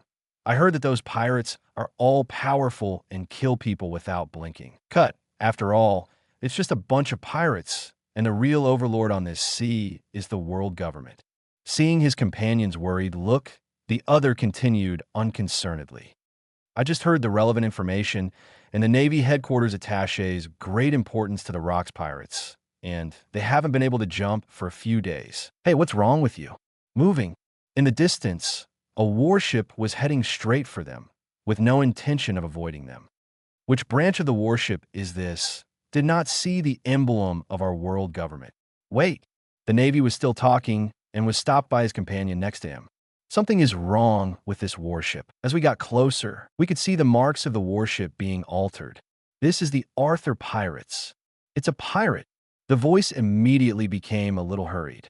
Of all the warships, only one was altered and sailed in the sea. Arthur's pirates. This name is even louder for all navies, and the name of the Bilox pirates is even louder, because the warship was a symbol of glory for their navy, and now it was captured by a pirate. The two navies on patrol looked at each other and immediately sounded the alarm. All the navies immediately stood on deck under the leadership of Rear Admiral Dockville. It looks like they're ready to meet us. The distance is closer, and you can see the faces of both sides, and at the same time enter the attack range. Open fire. Dockville did not hesitate at all, waved his big hand, and gave an order. Bang, bang, bang. 4 shells crossed a parabola and fired at Arthur. Brush, brush, brush. A few cold flashes of cold light flashed, and a man-high scythe appeared in Rita's hand. The shell exploded before it fell. The Navy's welcome is exactly the same. Arthur and Rita jumped up from the deck and jumped straight to the opposite side, landed firmly on the deck. Attack! Attack! Brush! The cold air spread outward from Arthur's feet, instantly freezing half of the surrounding navy and the spears in their hands. But, damn! Dockville struggled hard, but the ice was as if it had been poured with cement, and it didn't move. Even if you try your best to chop down, you just bring up some ice chips. I could only watch Arthur and Rita walk into the cabin. End. Dockville felt hopeless. In less than 2 minutes, Arthur and Rita walked out, and without saying anything, patted Dockville on the shoulder and returned to their ship. Is that all there is to it? Seeing Arthur and Rita go away, Dortville looked confused, and the ice that froze them gradually melted and immediately broke free and rushed into the cabin. A scream of despair echoed all around. In one of the cabins, Dockville crouched weakly on the floor. There were empty boxes scattered around the side, and there was nothing else. Harm, with some data support, such as monthly passes and the like, there are only 3 poor ones. Chapter 14, Headquarters of the Navy. You're saying that the Heavenly Gold was hijacked by 2 pirates? Cyborg looked at Dockville in front of him, his eyes wide. Heavenly Gold is something in the sea that other countries hand over to the world government, similar to taxes. The amount of money transported by each ship starts at 10 billion. If you're hijacked by pirates, you will lose not only a monetary loss, but also the face of the world government. Is it the Rocks pirates? At present, I am afraid that they're the only ones in the sea who have the courage to do this. No, it's the Arthur pirates. Major General Dockville really wanted to cry at the moment. Originally, I was a little glad to see Arthur and Rita leave empty-handed, but I didn't expect that when he entered the cabin to check. The treasure chest is empty. Even now, I can't understand why so much wealth has disappeared out of thin air. But it must have a lot to do with Arthur. Now, even if there is no relationship, there must be a relationship. The Arthur pirates? The same pirates who robbed one of our warships. These pirates are not worrying one by one. Steel Gukong pinched his eyebrows with a little headache. Now the threat of the Rocks pirates is growing, and the Arthur pirates have almost forgotten about it. Yes, Marshal Sora, it's the pirates. Dockville nodded repeatedly. If such a thing as losing the Heavenly Gold is known by the world government, I am afraid that his life will not be guaranteed. Cyborg stood up from his seat, pacing back and forth. The biggest threat now is still the Rocks pirates. The last time the Navy suffered heavy losses, but the Rocks pirates were not unscathed. I wanted to increase my efforts to pursue the victory, but I didn't expect such a thing to happen at this juncture. The Heavenly Gold is lost, and it is difficult for the world government to explain it.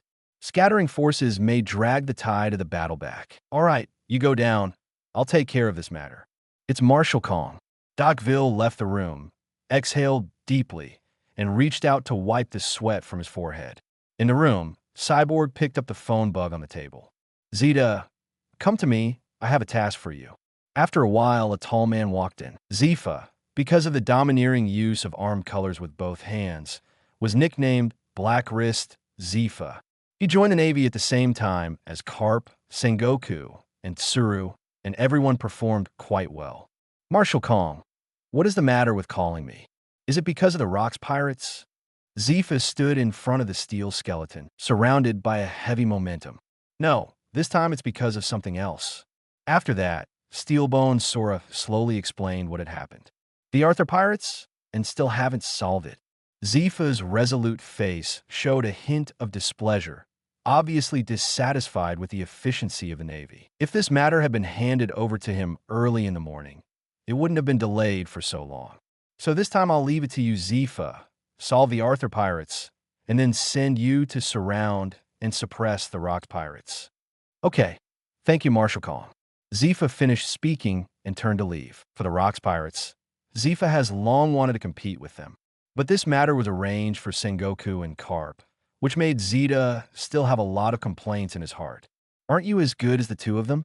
It just so happened that now he was given a chance. Quickly finish off the Arthur pirates, followed by the Rocks pirates. I should be relieved now. Looking at Zifa's departing back, Cyborg once again shifted his attention to the Rocks pirates. Nowadays, for the Cyborg Sky, it is still more dangerous for the Rocks pirates. If they were to attack a naval branch again, then their Navy's face would really be disgraced. Captain, you said you were going to change ships, but after looking at it for a long time, you still haven't found a suitable one. Rita asked as she gently squeezed Arthur's shoulders with both hands. Rita, don't worry. We have to see it before we buy. For example, Rita tilted her head and looked at Arthur curiously. For example, there must be enough rooms, the beds must be soft enough, and preferably smart, so that we don't have to operate. Arthur gestured with his hands in front of him. Captain, you're so greedy. Wouldn't it be better to just buy one with vibrations? Well, good idea, so I don't have to be so tired. Cut. It's like you're tired every time it's Rita on top, and the captain is really lazy. And as you say to me, time is also passing in it, and Arthur has found a more suitable ship. I found it. That's it. The size is right. There is no problem with more than a dozen people, and there's an intelligent system, and there are some entertainment facilities, and the price is just right, 15 billion. This time, the total amount of heavenly gold obtained was a little more than 16 billion. The amount was so huge that Arthur had not imagined it before. After picking for a long time, I finally chose the goal. Chapter 15, a warship moves forward on the sea with a gentle breeze blowing. On the deck of the warship, Zifa looked ahead with his arms folded, his body as majestic as a mountain. Haven't you arrived yet? A dull voice spat out of Zifa's mouth, making the navies behind him smart. Report to Rear Admiral Zifa that, according to intelligence, the looted warship has indeed been operating in this area recently. One of the Navy officers immediately stood upright and reported. Everyone stared around with wide eyes and immediately reported to me when they found the warship. Yes, all the navies immediately scattered around, looking around with binoculars. Nearly an hour later, a Navy member shouted. The left front spotted the situation. A dark shadow appeared in the telescope, gradually becoming clearer, and the pirate's tone instantly became excited. It's the warship that has been altered. Finally, they found it. Full speed ahead towards the goal. Zifa is also a little impatient now, and he will finish off the Arthur pirates as soon as possible, and Lox is still waiting for him to show his strength. When Zifa and the others were halfway there, suddenly, next to the sword in front of them, a white light flickered, dazzling and blind. What kind of attack is this? Zifa was shocked, and above his arms, he was surrounded by armed domineering, ready for any changes that followed. But until the light in front of him dissipated, there was still no attack. It was just that next to the warship, a ship that looked even more domineering and majestic was moored there. The whole body is silvery white, There are no signs on it, and the sleek lines look more beautiful than their warships. It's almost a work of art. Yo, people from the Navy, are you here to recover this battleship? Arthur looked at Scythe not far away and waved his hand. This voice made Scythe, who had been staring at the battleship that suddenly appeared, and the group of navies around him immediately come back to their senses. You're Arthur Alexander? Scythe's eyes narrowed slightly, and his eyes were burning and full of sharp looks. Yes. Arthur nodded. Very good. You're looking for you. After Scythe finished speaking, his body jumped up, crossed a distance of dozens of meters, and landed in front of Arthur. Without any hesitation, he just stood firm, and a fist with an armed color domineering was attached. Scythe also knows a little about Arthur's strength. Those who can use the devil fruit ability of ice, so they must be strong first. Bang! The fine ice chips scattered, and Scythe's eyes flashed with a touch of solemnity on the fist. The temperature of the ice was unprecedentedly cold, as if it could freeze his soul. Don't fight and kill as soon as you come up, okay? Aren't you just chasing this warship? The understatement sent a look of anger to Scythe's face. No kidding. Sharply retracted his fist and swung it again, this time with more power than before. Bang! The ice exploded in front of him, reflecting a multicolored light in midair. It's worthy of the black wrist Scythe, and the strength is indeed very strong. Arthur took a step back, a faint smile curling into his mouth. But in terms of strength, Scythe at this time is also stronger than Kaido. It's still so naughty. Beside her, Rita stood quietly, knowing that her captain didn't want her to interfere. Scythe and Arthur looked at each other for a few seconds, and finally Scythe couldn't help but strike again. The overlord-colored fists are full of tigers, and each blow has the power of opening mountains and cracking stones. Correspondingly, Arthur was like a leisurely stroll surrounded by cold air. Affected by the surrounding cold, Scythe's attacks were invisibly slowed down. In a simple competition of strength, Arthur is still a little worse. But play to the strengths and avoid the weaknesses. The ice condensed various attack methods in Arthur's hands, and even Scythe had to avoid the edge for a while. This Arthur is so powerful, even Major General Scythe can't even gain the upper hand for a while.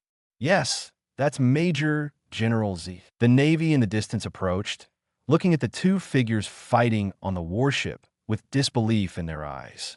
Wait, Rear Admiral Scythe, warship.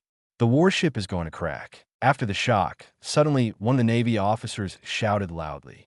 As the two fought, the warship gradually withstood it, and there were already signs of breakage. And as the battle between the two intensifies, the warship will soon be completely scrapped. When the time comes, the people on board. Looks like this is the end of the playtime. Arthur naturally saw the condition of the warship and condensed an ice hammer in his hand and slammed it over. Don't think this little trick can take me down. In the face of the ice hammer that rushed straight ahead, Scythe did not retreat in the slightest and met it with his fist.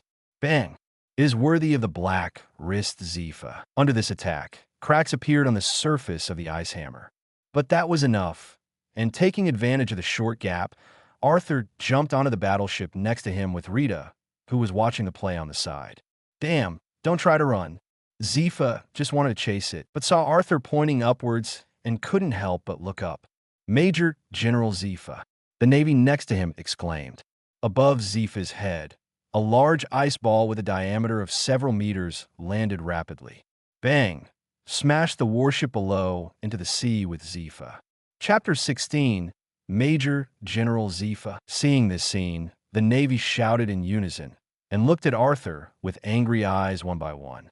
Do you want to avenge your Major General Scythe? It's not that you look down on them. You can crush them to death with a single finger. If you go down and salvage now, maybe there will be a chance. Arthur pointed to the sea that was gradually returning to calm ahead, and after saying that, he ignored the angry Navy, and the White Dragon gradually moved away. The White Dragon, which is the name of the ship, is systematically determined.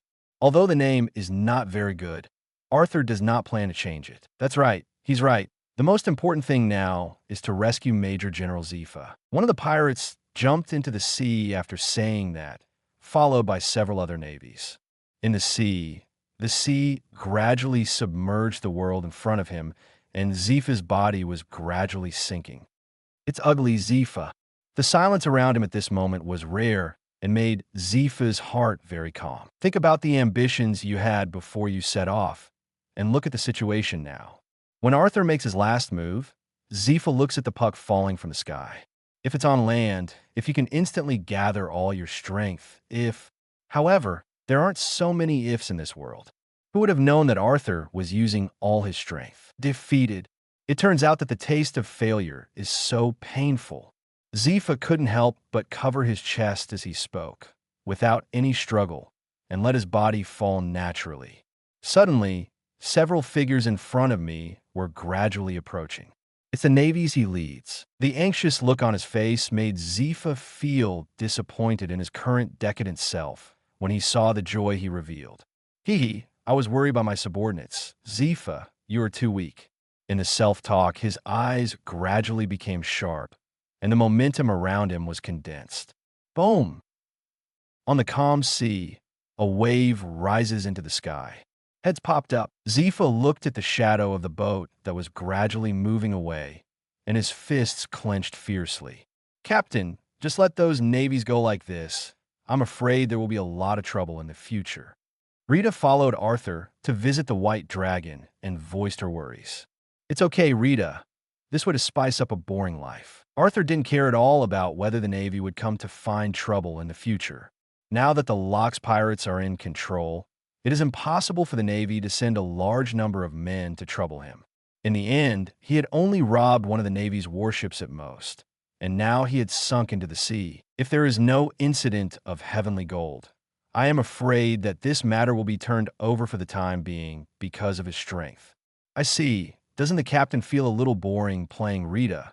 So he wants to find something new? So sad. This woman's brain circuits. Looking at Rita's action of hiding her face and crying, Arthur was really a little speechless. All right, Captain, Rita is kidding you. Anyway, this ship is indeed much more comfortable than that warship. Along the way, the living room, kitchen, and entertainment facilities are all available, and I don't know how many times better than the interior environment of a warship. Of course, after all, the more than 10 billion is not spent in vain. Arthur also nodded with satisfaction and continued. Moreover, although the White Dragon's attack ability is poor, its defense is very good. Arthur doesn't particularly care about attack power, and they can make up for it. The main thing is defense, so don't be damaged by the battle in 3 days. After visiting the entire White Dragon, Arthur sat comfortably on the sofa. It doesn't feel too cool. Captain, do you want a cup of coffee made by Rita? As the footsteps approached, a rich fragrance permeated, but when Arthur was about to take it, Rita dodged it. Captain, there's actually another way to drink coffee. Under Arthur's puzzled gaze, Rita raised the coffee to her lips and tilted it gradually. Coffee with a light temperature goes down the river. Captain, what are you waiting for? If you don't drink it again, you will lose your best taste. Rita raised her head slightly, spitting out pandan. If you can think of it, then I'm welcome. Arthur said as he got up and walked over to Rita. Headquarters of the Navy. That's how it happened. The mission failed. The warship sank into the sea. However, the Arthur pirates didn't catch anyone, and the heavenly gold didn't see it. Standing in front of the steel bones, Zepha reported on his trip. You don't need to care about the matter of heavenly gold. This loss can still be withheld. Since the warship sank into the sea, the goal of the mission is half achieved, and tomorrow we will leave for the Rocks pirates to Marshal Kong. Encircling and suppressing the Rocks pirates will be handed over to Sengoku and Karp. And now I apply to hunt down the Arthur pirates. Zepha was loud and resolute. Okay, if it's your request, I'll agree. After staring at Zepha for a long time, Cyborg finally nodded. Chapter 17, Rita. Isn't it morning yet? Why is it so dark? Waking up at a fixed time every morning, Arthur looked out through the window. It was black, as if it was late at night. Captain, it's storming outside. Rita's gentle voice rang in my ears. Oh, I see, that's just right, get some more sleep. With such good weather, it would be a pity not to sleep. So, I turned over and fit perfectly with the depression next to me and closed my eyes comfortably. Sleep, Captain. Gently patting Arthur on the back, Rita's face was faintly smiling, and her voice was soft like a lullaby. In the same weather, the people on the other boat showed a very different reaction. Walking around the cabin impatiently alone, the bad weather made his mood a little worse. With a bubble on his head, he wears a costume unique to the Draco people. Mokavax St. His identity is a world nobleman, a Tianlong person. Generally, the Draconians do not leave the Chambord Islands, but there are occasional exceptions. For example, go on patrols in other places. And this time, the destination of Mokavax St. is to go to the North Sea. But he didn't expect to encounter such bad weather on the way, which made his already bad mood much worse. When will the weather get better? Mokavax walked to the door of the cabin and looked out. The sky was covered with dark clouds, lightning and thunder, and heavy rain was pouring down. Make their entire ship crumble, as if it would tilt at any moment. Lord Mokavax, the sudden storm doesn't last long. Next to him, a thin man replied respectfully. Druzo, a member of CP0, is the secret intelligence organization of the world government, and also serves as the responsibility of protecting the Draconians. On this trip, the entire CP0 organization was dispatched to ensure the safety of the life of the Mokavax Saint. It won't last long. You said the same an hour ago, and if the weather doesn't improve within half an hour, you'll be thrown into the sea to feed the fish. In the face of Mokavac's cold threat, the expression on Druzo's face did not change in the slightest. He has to face this situation many times a day, and he has long been accustomed to it. Understood, Holy Mokavax. Druzo slowly retreated. Outside the cabin, even in such a storm, the figures of those navies still stood straight. Like a sculpture, let the storm beat on the body and remain motionless. What's going on, boss? Look at your helpless expression. Is there something wrong with you? Seeing Druzo appear, the four companions around him immediately surrounded him. The storm had to stop within half an hour. Druzo said, looking up at the heavy dark clouds in the sky. It's as dark as ink, and it's getting lower and lower. And in this case, I'm afraid it won't be able to stop for a while. How is it possible to stop in half an hour? Hearing Druzo's words, everyone couldn't help but look up. Dense thunder and lightning shone on their unbelievable faces. That's what the adults said. If you can't stop, at this point, Druzo stopped because the consequences were clear to everyone. With the willfulness of the Tianlong people, it is normal and good to kill two people to vent when the time comes. But how is it possible to stop a storm of this magnitude? Everyone looked at each other, their faces full of helplessness, because no one could do such a thing. Boom! At this moment, a dazzling pillar of light shot straight into the sky from below, cutting a passage through the darkness and shooting into the thick dark clouds. Boom! Inside the dark clouds, which were originally as black as ink, a layer of light gradually spread, and then suddenly burst out with huge energy. Brush! Under the impact of energy, the dark clouds were gradually washed away, the storm stopped, and the warm sun shone down from the sky. What happened? Hearing the inquiries of his companions next to him, Druzo was also confused. They were struggling with it, and it was settled. I just felt a strong energy, very strong. Druzo looked at the place where the pillar of light that had disappeared into the sky, his gaze very solemn. The energy contained in a single blow to knock back such a large area of dark clouds is unimaginable. What was that pillar of light just now? Mokavax Saint stepped out of the cabin, his eyes full of doubt. The pillar of light shone so brightly in the darkness that he couldn't look at it directly, even when he was sitting in the cabin. Back to the holy Lord Mokavachi, we don't know that the sudden appearance has dispersed the dark clouds. Mokavax looked into the distance for a long time and finally nodded. Go in that direction. Mokavax Saint suddenly thought that if he got the person or thing that launched that pillar of light, wouldn't he have to be afraid of such annoying weather in the future? Lord Mokavax, the situation ahead is unknown. We are still. What? Are you teaching me to do things? Mokavaki's face suddenly darkened. Chapter 18, it's still the sun shining on my body, and my whole body feels warm. On the deck of the White Dragon, Arthur looked at the sun in the sky with a faint smile on his face.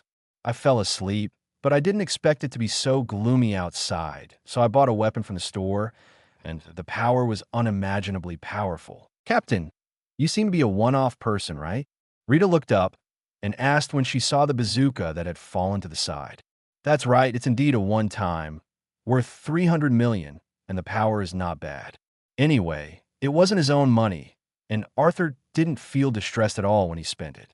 It's good that the captain is happy. Rita shook her head, and her crouched body stood up. Although I think it's not worth it to spend 300 million to hear a sound, but there is no way who let her dear captain do this.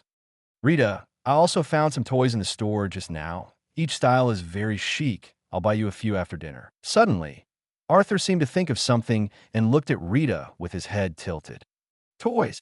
There was a hint of confusion in Rita's eyes, but he knew that Arthur was definitely not lost for no reason, and there must be another mystery in it. So his head turned slightly, and his eyes slowly narrowed. Captain, is it just a toy? Seeing Rita's look, Arthur knew that his mind had been guessed. Rita, it's nerve-wracking that you're so smart. Arthur patted his head, a sense of frustration. Who made me Rita? Rarely, Rita gave a mischievous smile, then raised her eyebrows slightly and looked ahead. Captain, it seems that he is coming for us. Arthur also looked ahead, and a warship with the emblem of the world government was heading this way. Chasing. The idea was extinguished by Arthur as soon as it came to him. If it is a chasing army, it is impossible to have only one. Motion to Rita to be calm and take a look for the time being. Meanwhile, on the opposite deck, Druzo's eyes swept back and forth over Arthur and Rita. Recalling the huge energy fluctuations he had felt earlier, his brows furrowed deeply. Is it the two of them? How is this possible? Can such a powerful force burst out with human power? Holy Lord Mokavax, here we are. In the cabin, Mokavax walked out with his head tilted back and on his toes. Glancing at the two Arthurs who were looking at him, a hint of anger appeared on their faces. It is a great crime for someone to dare to look at him directly. But when his gaze fell on the White Dragon, his mung bean-like eyes instantly widened and became the size of a yellow bean. The beautiful appearance, smooth curves, and exquisite workmanship all exude their own charm. This is simply tailor-made for their great draconians. Rub it off. It's my ship, and it won't be given to you. Seeing Mokavachi's saint, Arthur understood where the other party came from. Draconian, the nobility of the world, located at the apex of the power of the entire sea. It's just that I have some doubts in my heart why the Tianlong people who have always been afraid to go out appear here at this moment. Presumptuous, inferior, don't kneel down when you see the great celestial dragons. Mokavax finally remembered the sin of the person in front of him who despised him and snorted coldly. Arthur looked at Mokavachi's saint still in a high-minded posture, as if he was looking at a fool. The Draconians don't know how much it can be worth. This thought suddenly came to mind, and the gaze of Mokavax saint gradually became much kinder. What are you going to do? Druzo took a step forward. Arthur's self-righteous gaze made Druzo's heart alarmed. After all, it's still uncertain whether the previous power was launched by the person in front of you. If so, it's better for them to slip away as soon as possible. Since I met, it's fate. What do you say I'm going to do? The smile on Arthur's face grew a little thicker. Bold. His previous words were ignored, and the anger on Mokavac's face became even stronger, and he almost stomped his feet angrily. It's really noisy. Seeing the Mokavachi saint who was still chattering on the other side, Arthur frowned slightly, and the cold air around his body emanated. The temperature in this area drops instantly. Sure, it's so cold. Mokavachi couldn't help but shudder. In the shocked gaze of everyone, a little bit of cold ice condensed upwards from under his feet, and his whole body was frozen. What did you do? Drizzt yelled. If something goes wrong with the Mokavax, then all of them CP0 will have to be buried together. But unfortunately, although the sound is loud, it has no effect. Although all members of CP0 are capable, they have no power to resist under the joint efforts of Rita and Arthur. You! You don't come here. Seeing his companions lying on the ground and not knowing whether they were alive or dead, Druzo's face was extremely pale. In my heart, I greeted Mokavax fiercely. Why are you doing this excitement when you're idle? Let's plan it now. In this sea, no one will come to your rescue, even if you cut your throat. Went up and gave Druzo a few punches and instantly became honest. They searched the cabin and found nothing of value. I'll take this guy away. 10 billion is not too little. 30 billion is not too much. Please hurry up and take the ransom. I'm afraid that such a pampered person won't last a few days in my hands. Arthur tied Mokavachi's hands and hung them in the stern of the boat, submerged in the sea from the chest down, and drove forward slowly. Druzo watched all of this, and it took a long time for him to react. He knew that something big was coming, and his face had turned dead. This time, whether the Mokavax saint is dead or alive, they are to blame. Chapter 19. On an unnamed island, the surface of a sailing ship is riddled with holes, except for the pirate flag above it. And on the beach not far away, a group of people gathered around, many of them with bandaged marks. Rock's pirates. After several encirclements and suppressions by the Navy, even the Locks pirates were at a disadvantage under the tactics of the sea of people and had to temporarily retreat to recuperate. When all of them are back to normal, the Locks pirates, who have been holding their breath for a long time, will burst out with even more powerful combat power. And next to these people who were retouching, Locks had a newspaper in his hand. It records the recent major events that have taken place on the sea. The Rocks pirates were repelled by the Navy and are currently missing the huge title is printed on it. Locks, who saw this title, snorted coldly, with a hint of disdain in the corners of his mouth. Even in the face of several times their combat power, the Rocks pirates only suffered a slight loss. And the Navy did lose more than half, which was not stated in the newspapers. Navy, the next time you meet is your death. His gaze moved down, and Locke's pupils contracted slightly. Shocked, the kidnapped draconian below the caption is a picture of Mokavax, saint being hung from the stern of the boat. If someone hadn't explained that miserable appearance in advance, no one would have thought that he was a world nobleman who was high above. Seeing this title, Locks instantly became interested and took a rare closer look. Arthur's pirates. Is it true that the man I once fancied kidnapped the Draconians? Seeing Arthur's approach, Locks also had a flash of inspiration in his mind. Now the Navy must think that their Rocks pirates will stop for a while because of the damage. But do the opposite. Grab one or two celestial dragons, and then the initiative will be in their hands. Why didn't I think of such a good idea before? The more he thought about it, the more he felt that it worked, and Locks got up from the ground. Small, get ready to do a big one. The conquest of the world has always been the goal of Locks, and now it is understandable to kill one or two world nobles to open the way. Arthur didn't expect it, because his actions made the sea even more chaotic. The contradiction was instantly stimulated to the apex. Arthur, who didn't know anything about all this, was lying on the deck leisurely at the moment, looking at the system interface in front of him. Captain, the man we tied up behind has fainted again.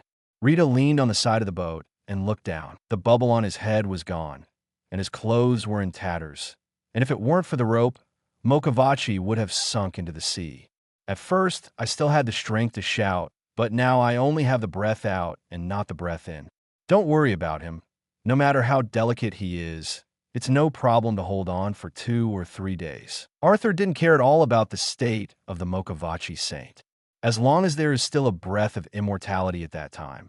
Now his attention is focused on what friendship points are. Friendship points, 999, it's not close. As a result, I waited for a long time and didn't grow up.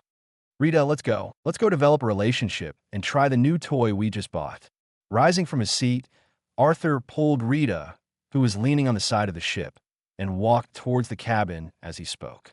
And at the stern, Mokavachi's face was covered with a layer of sea salt, and a faint cry for help came from his throat. But this little sound was blown away by the breeze in an instant. As night fell, in the living room, Arthur looked at the number of friendship points above and opened the supply screen.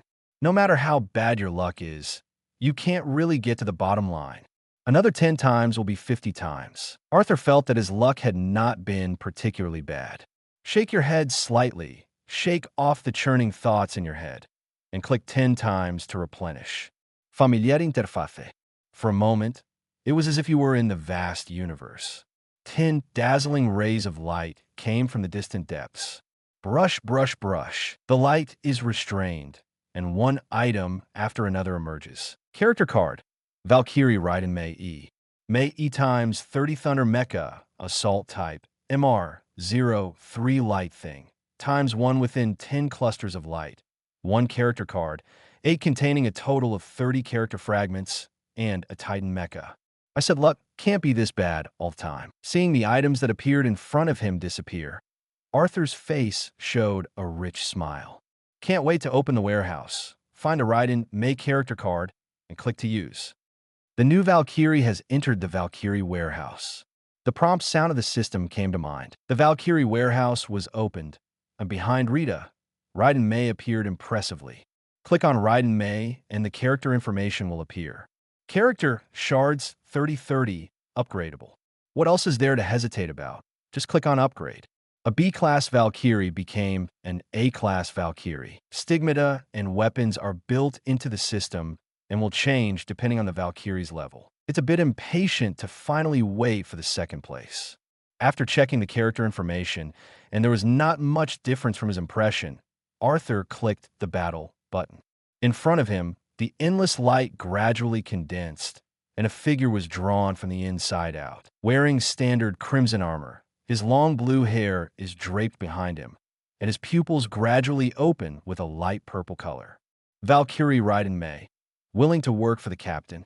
Chapter 20 Headquarters of the Navy. CP0 is directly under the command of the Draconians, but now that his master has been kidnapped, Druzo does not dare to find other Draconians to move rescuers, so he immediately came to the Navy headquarters. At first, Steely was still a little puzzled. CP0, these people were above the top. Why did they suddenly become so enthusiastic when they met just now? Invited them into the house, but as soon as his ass sat down, he heard Druzo's words and instantly bounced. What did you say? The steel bones were empty and his face was full of disbelief. Is this going to war with the world government? Who is it? Who are so daring? Rock's pirates. Cyborg paced back and forth anxiously, muttering to himself, his brow furrowed. No, the Rock's pirates have suffered heavy losses, and with Carp's pursuit, it is impossible to have the strength to kidnap the Draconians. The more I thought about it, the more I couldn't figure it out. It's Arthur's pirates. At first, Druzo didn't know Arthur, but on the way to the road, he had sent someone to investigate and knew all about him. Arthur's pirates. The sound of the steel bone suddenly increased by several decibels, and he suddenly felt a little headache. The matter of heavenly gold. As a marshal, he could suppress it, but he kidnapped the Tianlong people sure enough. None of these pirates made him feel at ease. What is the purpose of kidnapping the Draconians?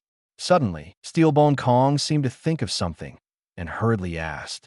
He needs a ransom, a minimum of 10 billion. Hearing Druzo's words is no longer just a headache. 10 billion. It's really a lion's mouth. But now, the Tianlong people are still in the hands of the other party, and they must agree to such conditions. So you're here to get our Navy to wipe your CP0's ass? Steelbone's eyes looked at Druzo, and his tone became calm.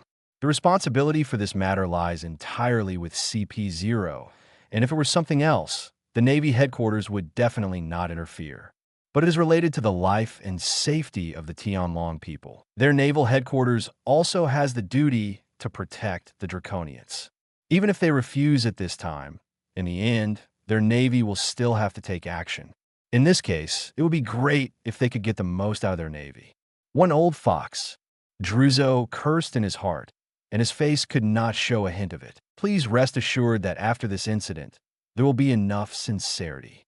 Listening to Druzo's words, Cyborg shook his head and said lightly, I only need two people who were captured by you a year ago, and if you don't agree, this matter will not be discussed.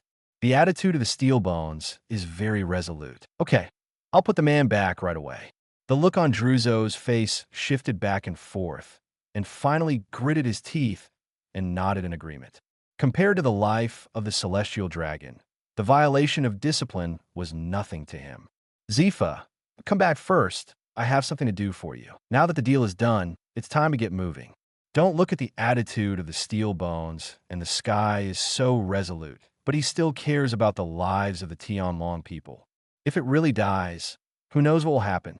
Now that the Locks pirates are stirring up the sea, even his admiral can't stand it if something bigger breaks out. And at this moment, in the living room of the White Dragon, Arthur is studying the system interface in front of him.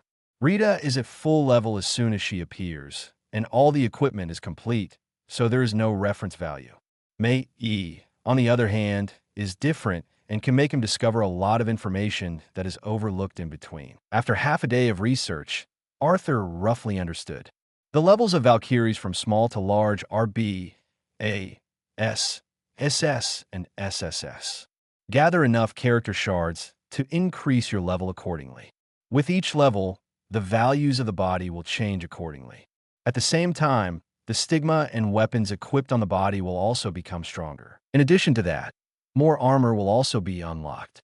For example, at this moment, in addition to the armored pulse outfit Crimson, when she was promoted to the A-rank Valkyrie, she unlocked Shadow Dance Impact and Valkyrie Attack. When you level up again, you may unlock the Lightning Queen's Ghost Armor or the Thunder Lore. And only then, the strength of the bud will undergo a qualitative transformation. Meantime, when Mei's level is raised to SSS level, he can gain the corresponding ability as a host. According to Arthur's guess, the lightning ability is more likely. After all, it is the law of thunder. It's really exciting. Captain, is there anything you need me to do? Next to her, Mei has changed into a t-shirt prepared by Renault. When you don't usually fight, it's better to dress up in loungewear. Then help me peel a grape. Arthur thought for a moment and said softly, Okay, Captain, wait a minute. Mei nodded and took the grapes on the table to the kitchen to be cleaned. Captain, Sister Mei E is very innocent. Don't scare her with those tricks of yours. With a charming smile on her face, Rita turned and sat down next to Arthur. What are you talking about? I don't understand at all. Arthur blinked blankly and saw Rita on the other side in a burst of annoyance. Captain, you've gone bad. Rita's eyes narrowed slightly, and suddenly a smile curled into the corners of her mouth. Rita plans to talk to Mei about the specific situation of this world tonight, so the captain, looking at Arthur's gradually stunned face, the smile on Rita's face became a little stronger. Captain, the grapes have been washed. Just then, Mei came over with a plate of grapes and put it on the table. The slender fingers gently peeled off the skin of the grapes and then handed them to Arthur's mouth, and there seemed to be endless words in his beautiful eyes. It's really sweet, and it's even sweeter after passing through Mei Yi's hands. It seemed that he was tasting a rare delicacy, and Arthur looked very intoxicated. If the captain likes it, make him peel some every day. Mei Yi said softly with a hint of rosy on her face. Mei Yi, you've spoiled the captain like this. Rita couldn't help but glance at Arthur and shook her head helplessly. Hey, how could it be? It only makes me more diligent. A smile tugged at the corner of Arthur's mouth, as if he meant something, and suddenly raised his eyebrows. I didn't expect the Navy to move very quickly and come so quickly. Rita, let's go. Someone has brought us money. Arthur stood up from the couch as he spoke, followed by Rita and Mei.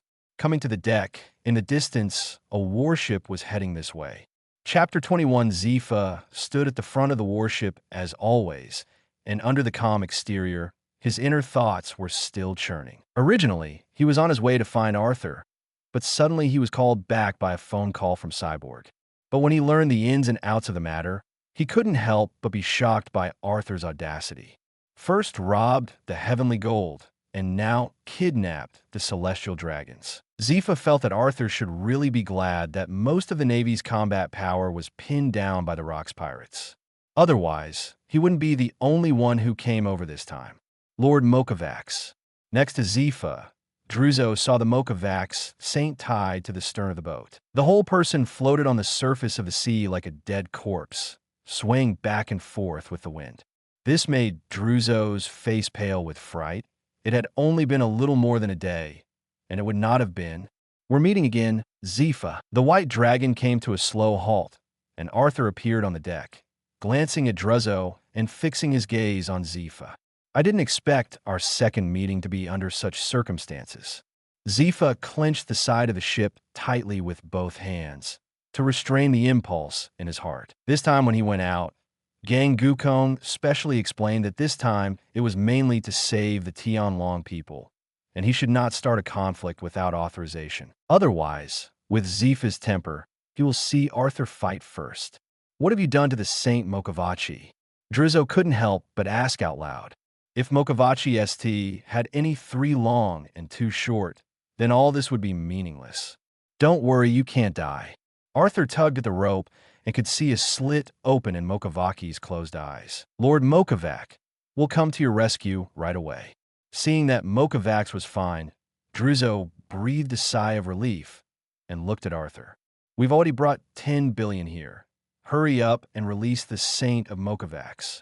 As Druzzo spoke, his companion behind him brought out 4 large boxes. One by one opened, with the majority of gold, in addition to the full Bailey. These add up to definitely enough for 10 billion Baileys. Seeing the money, the corners of Druzzo's eyes twitched in pain. Naturally, it was impossible for Steelbone to give him all the ransom, so he had to take out all his belongings. Don't worry, I'm a very honest person, Arthur said with a wave of his right hand, and between it and the opposite warship, an icy road condensed out. Arthur grabbed Mokavax and tossed it to Druzzo, brushing the large boxes with his hands. In the shocked eyes of everyone, the wealth in the box disappeared out of thin air. Very good, then I won't send it slowly. A waste Draco man was exchanged for 10 billion Bailey, which was a sure profit for Arthur, and he returned to the White Dragon with great satisfaction. Scythe and Druzzo could only watch. Mokavaki is next to him. Even if he does it, they will have a lot of scruples, and if they're caught by the other party again, it will be troublesome. Quick, hurry up and get the Saint Mokavac into the cabin. Prepare the food. Doctor, quickly. Seeing the dying appearance of Mokavax, everyone on the warship instantly became busy. And at the same time, the Rocks pirates. This time they split up in 2 ways, most of them to attract the attention of the Navy, and a few others, led by Locks, rounded the blockade. Go and find their target, the Draconians.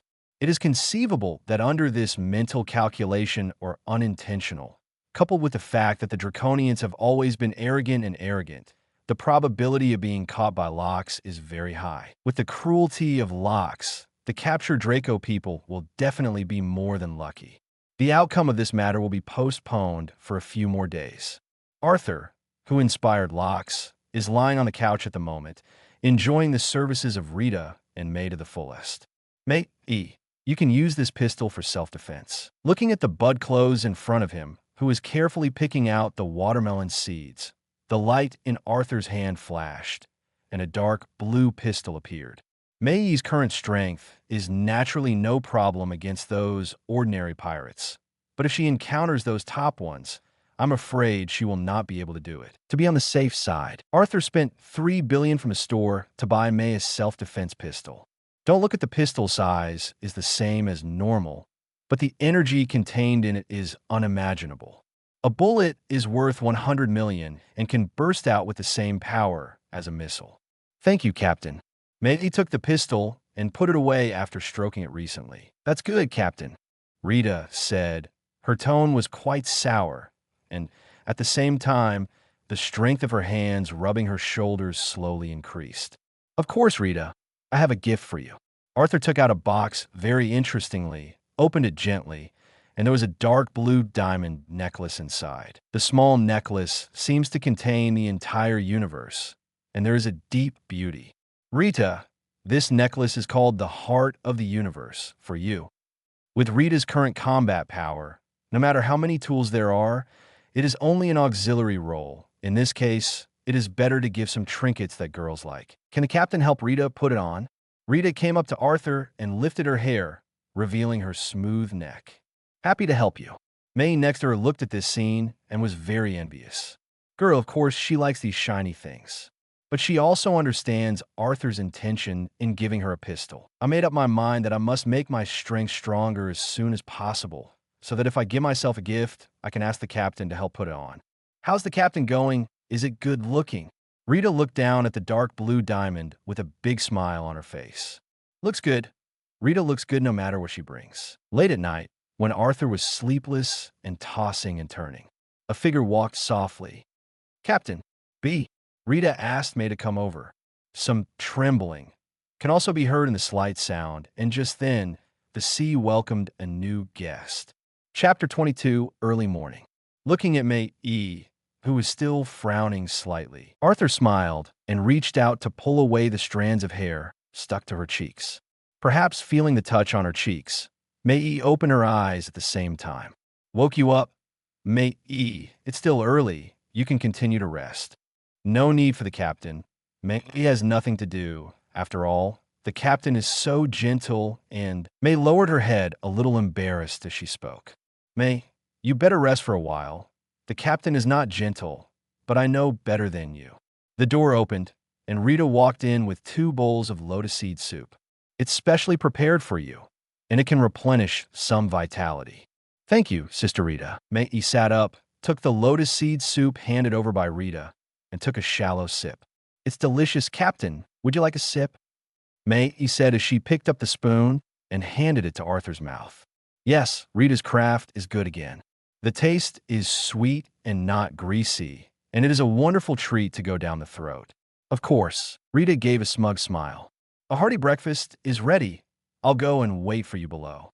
With that, Rita turned to leave, and the room fell silent. Arthur and May looked at each other, staring wide-eyed. After a long time, May lowered her head and fiddled with her long hair and took the lead in speaking. Captain, can you go out first? The sound is like that of a thin mosquito. Although there has been a breakthrough in the relationship between the two, May still feels very embarrassed at the moment. It's all this time, why are you still shy? Arthur shrugged his shoulders helplessly, but he still cleaned up and walked out of the room, closing the door very considerately. Phew! It wasn't until she was the only one left in the whole room that May E. breathed a sigh of relief and calmed down her nervous mood. Standing up slowly, as if the wound was touched, the good-looking brows couldn't help frowning and walked to a large mirror. Looking at herself in the mirror, gently brushing the red marks on her body, May didn't know what she remembered, and the corners of her mouth hooked up a happy smile. And at this time outside the room, what's the matter, Captain? It's really not a gentleman for you to come out alone. Rita leaned back on the couch, smiling like a little fox. After all, girls are thin-skinned, and there is no way to do it. Arthur spread his hands and walked to the table and sat down. After eating so much in the morning, aren't you afraid that I will have too much energy? Wouldn't that be better, Captain? In the middle of Arthur and Rita's frolicking, May walks over wearing a white t-shirt. Come, May E. This is specially prepared for you by Rita. Thank you, Captain. Thank you, Rita. Oh, don't be so polite. Arthur was enjoying a hearty breakfast on his side, and on the other side, Mokavachi Sane had finally woken up. The whole body is sore and weak, as if there are thousands of ants biting all over the body. After a day of soaking in the water, the waves that gently swell over are weighing thousands of pounds. How can the weak physique of the celestial dragon people withstand it? I must. Be sure to kill them. Lying on the gorgeous bed, Mokavax gritted his teeth with a look of resentment. For ordinary people, a day of rest can restore their original state, but Mokavachi Saint can barely get out of bed after lying for 3 days. The whereabouts of that group of people have not been found. Mokavax Saint looked at Xavier in front of him. Xavier, who is now the new captain of CP0, as for Druzzo, demoted him to slavery at the first moment of his awakening in Mokavax. To make him suffer so much is a dereliction of duty on the part of Druzzo. Found is found, but Xavier spoke cautiously, and he didn't dare to continue to provoke Mokavax. Just what? All I ask now is that you take them back and make them slaves. A roar from the Mokavax Saint sent Xavier to his knees. The words that were about to be said were quickly swallowed. Yes, yes, my subordinates will do it. Nodding his head, he crawled out of the room. Damn, what a bunch of shit. Mokovac scolded and went to inspect his territory in a huff. He wants to find someone to vent the anger he is holding in his stomach. Walking on the streets, seeing the people on both sides who knelt on the ground and didn't dare to lift their heads, Mokovac's saint finally regained a little pride in being a draconian. Think of being soaked in the sea all day, receiving the baptism of the waves all the time, and that kind of days are like years. Suddenly, Mokovac noticed that the kneeling body of a person moved, and his face changed instantly. Capture him as a slave. The surrounding guards immediately walked over to the man Mokovac was pointing at, and walked to the side despite his cries and begs for mercy. Mokovac tilted his head. The feeling of being in control of everything made the faint pain in his body much less. After inspecting most of the territory, the Mokovac saint has returned to its original appearance. He was thinking about how to punish Arthur if he caught him. Suddenly, several people appeared in front of him. The sheer size of his body shrouded him in shadow. Who are you? When you see me, you don't kneel, and you take them into slavery. Mokovac waved his hand, but the guards on either side were pale. Lo, Lox! A cry as if a duck's throat was pinched resounded all around. Hey, it's really good luck. Someone just came to the door. Lox smiled, revealing a hideous expression, and with a wave of his big hand, he directly held Mokovac's saint in his hand like a chicken. Let go of the holy Lord Mokovac. Lox's might was very strong, but the Mokovac saint was a little damaged, and they could only follow the funeral, so they mustered up the courage to shout. His eyes were cold, and the overlord color on his body burst out. Brush! One by one, the guards fainted and fell to the ground. With a burst of rampant laughter, Lox grabbed Mokovac and left. The tragic Mokovac saint, who had just been rescued from Arthur's hands, fell into the hands of Lox again. It is conceivable that Lox will never be as gentle as Arthur. For the Mokovac saint, we can only pray for him as well. Send a contract today and ask for a wave of data. Chapter 23 on the endless sea.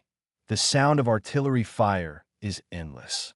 Dozens of warships are besieging more than a dozen pirate ships led by the Rocks pirates. The two are at war with each other, each with its own damage. No. Why hasn't Lox shown up for so many days? Looking at the pirate ship in front of him, a bad premonition suddenly appeared in Sengoku's heart. Carp, what do you think? It's indeed a little strange. Since the last encirclement and suppression, the Lox pirates have not cultivated their self-cultivation, and now they haven't seen Lox for 2 days. You must know that Lox is the soul of the Rocks pirates. In previous battles, Lox had always taken the lead, posing a great threat to their navy. The situation is clearly not normal. Could it be that Lox is playing some kind of machia? Sengoku couldn't help but think about it, and his brows furrowed deeply. Blue. At this moment, the phone bug on Sengoku's arm suddenly rang. What happened? Lox. It's Lox, he's behind us. Hurried and short, mixed with a screaming voice. Carp and Sengoku glanced at each other, and the expressions on their faces were very ugly. Ha, I'm back. Rampant laughter, mixed with the domineering they were familiar with, suddenly covered the sea. Sneaked around behind us. Sengoku's fists clenched, and he felt guilty of his negligence in his deployment. Wait, in Lox's hands once again. A hint of disbelief came from the phone bug. Rita, mate E, hurry up and come out, big news. On this sea, the daily newspaper can let Arthur know what is happening outside. At a certain time, I took the newspaper handed over by the newspaper delivery gull, flipped through it casually, and was instantly attracted by the headline in front of me. The Rocks pirates are bold enough to kidnap the Draconians. This headline occupies a fifth of the entire newspaper space. What's going on, Captain? Rita and May walked out of the cabin one after another. Look at the newspapers. The eyes of the three people were focused on the newspaper at the same time. About half a day ago, an unprecedented battle broke out between the Navy and the Rocks pirates on the sea. The reason was that Lox kidnapped the Draconians and dismembered the Morkovacs in front of all the navies and threw them into the sea to feed the fish. This move not only gave the Navy a disgrace, but also slapped the world government in the mouth. In the face of Lox's provocation, the Navy also burst into a powerful combat force, and this battle lasted for several hours. At the same time, it also made the world realize the combat power of Iron Fist Carp and the warring states of Buddha. The two faced off against Lox, and the entire island was divided into three in the battle. In addition, the other members of the Rocks Pirates also performed well. For example, Charlotte Lingling's strong defense makes her rampage like a humanoid tank, and people turn on their backs wherever they pass. Kaido and Shiki were even more besieged by hundreds of navies, and they did not fall behind at all. Edward the Whitebeard was holding a Songyun cut, and he was also fierce and abnormal in the midst of the Navy's encirclement. The battle ended in defeat. Whether it is the Rocks Pirates or the Navy, they have suffered heavy losses in this battle, and I am afraid that a relatively large battle will not break out in a short period of time. This Tianlong man is really unlucky. It's only been a few days, and he died in Huangquan. Rita shook her head slightly. He didn't feel pity at all for what happened to Mokovachi's saint. For such a long time in this world, the various behaviors of the celestial dragon people have naturally been known. According to Rita's words, such a person is a major obstacle to the development of the world, and it is best to die. This Rocks Pirates are very strong, and they have not fallen behind in several naval battles. Mei's gaze revealed solemnity. According to what Rita told her, the Navy can be said to maintain order on the sea. However, such an existence is held back by the Rocks Pirates. It is enough to prove the strength of the Rocks Pirates, which are comparable to the entire Navy in their own right. I'm afraid the world government will not be able to sit still. The contents of the newspaper were only a rough summary, but with these few strokes, Arthur could already imagine the tragedy of the war at that time. The main thing is that Lox killed the Draconians. Although they are a bunch of waste, behind them stands the world government. And only a madman like Lox does not think about any consequences. Captain, do you think the Rocks Pirates will be wiped out by the Navy? Rita suddenly asks Arthur such a question. It shouldn't be in the short term. After all, the strength of the Rocks Pirates is obvious to all, but it won't be known for sure after a long time. In terms of top-notch combat power alone, Arthur felt that the Lox Pirates were superior. However, the Navy is outnumbered and reinforcements can be continuously sent. In the long run, the Rocks Pirates will inevitably fall into a disadvantage. The main thing is the thought of Lox conquer the world. If it is only strong and entrenched on one side, the Navy will only be on alert at most and will not attack on a large scale and increase casualties. In the face of Lox's ambition to conquer the world government will certainly not remain silent. I'm afraid the real battle will follow. We also need to be prepared to avoid being hurt by the storm that follows. What are you going to do? Compared to Mei's curiosity, Rita showed a look of understanding in her eyes. Is this one? Let's talk as we go. With a mysterious expression, Arthur stopped Mei by the waist and slowly walked towards the cabin. I feel that the contract was sent a little early and no one will look at it. So the flowers moved a little and I was so panicked. Ask for flowers, ask for reviews, ask for a monthly pass. Let's go up a little bit and save the kids. Woo Woo Woo XX Chapter 24 The Medical Room of the Navy Headquarters. You two are really desperate, so badly injured. Tsuru looked at Carp and Sengoku sitting on the bed, with some helplessness on his face. The three of them are often together, and Tsuru knows the personalities of the two of them very well. What is this injury? 2 or 3 days will be fine. Carp's upper body was covered in bandages, and as he spoke, he seemed to show Tsuru that he was fine, and his right arm was pulling the wound, and he grinned in pain. Seeing Sengoku and Tsuru's expressions as if they were looking at idiots, Carp scratched his head innocently, and the expression on his face gradually became solemn. The strength of this Lox is really strong, and we are 2 against 1 to fight him equally. Although the pursuit has been for such a long time, there's only this time when the real fight is due. This is... At the mention of Lox, Sengoku's face gradually became solemn, and he reached out to cover his chest. A long, slender wound was left by Lox. Powerful and ambitious, this is a dangerous figure. Tsuru, do you have any information about the Rocks Pirates now? For the Rocks Pirates, Sengoku has always been uneasy. In case they were to be killed again, without him and Carp in charge, those navies would probably be overwhelmed. Since the battle with you, the Rock's pirates have also disappeared, and they should not appear anytime soon. Hearing Tsuru's answer, Sengoku nodded.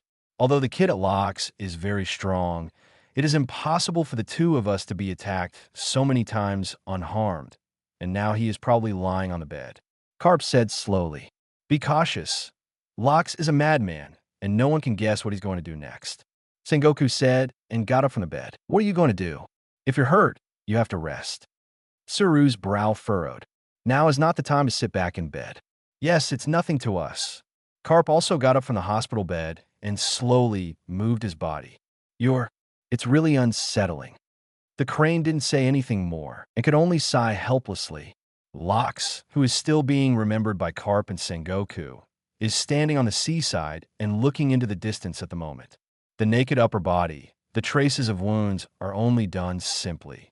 Those two naval, in his mind, the image of the battle with Carp and Sengoku flashed, and the expression on his face gradually became solemn. And then the corners of his mouth hooked up a smile, which gradually enlarged. "It's interesting. That's interesting. It seems that the Navy is not all a bunch of garbage." The sea breeze blew, and Locke's long hair fluttered like a demon from the abyss. The red eyes had a bloodthirsty glow.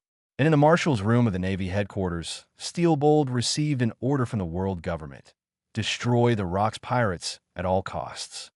Things have finally reached a point of no return. Cyborg paced back and forth in the room, placing the instructions in his hand on the table and picking up the phone bug. "Carp, Sengoku, you two come to me." The all-out encirclement and suppression of the Rock's pirates completely kicked off today. Inside the White Dragon, Arthur sat on the couch and looked at the rewards drawn from the system interface in front of him. Thunderbolt Bud Fragment times 35 all shards. What's going on? Not only did Arthur fall into deep contemplation, but as a result, the chaotic brain didn't give him any useful hints. Upgrading from A rank to S rank also requires 30 character shards, and Arthur naturally uses them immediately. Open the Valkyrie warehouse and find May E 35/30ths upgradable. Without hesitation, I clicked on it, and the whole interface suddenly changed. It seems that the next promotion, you will need 50 character shards. Captain, May felt the power surging from her body. Next to him, Mei Yi's surprised voice came, and when Arthur turned his head to look, a figure rushed straight in. "How does it feel?" Looking at Mei Yi with a look of joy on her face, Arthur felt the same way. This feeling of gradually becoming stronger and having power is really addictive. "Very well. Thank you, Captain." Mei Yi was a little surprised, and she was already a little uncontrollable. Becoming stronger has always been her heart's desire. Only by becoming stronger can you help the captain, and May understand this very well. "You're welcome. You'll get stronger in the future, and as you get stronger, I seem to have some realizations in my heart." When Mei Yi was promoted to the S rank, Arthur had something inexplicable in his heart. It seems to be a perception of kendo. "Really, Captain?" Mei Yi's eyes burst into a light of surprise. "Yes." Receiving Arthur's clear reply, May smiled happily.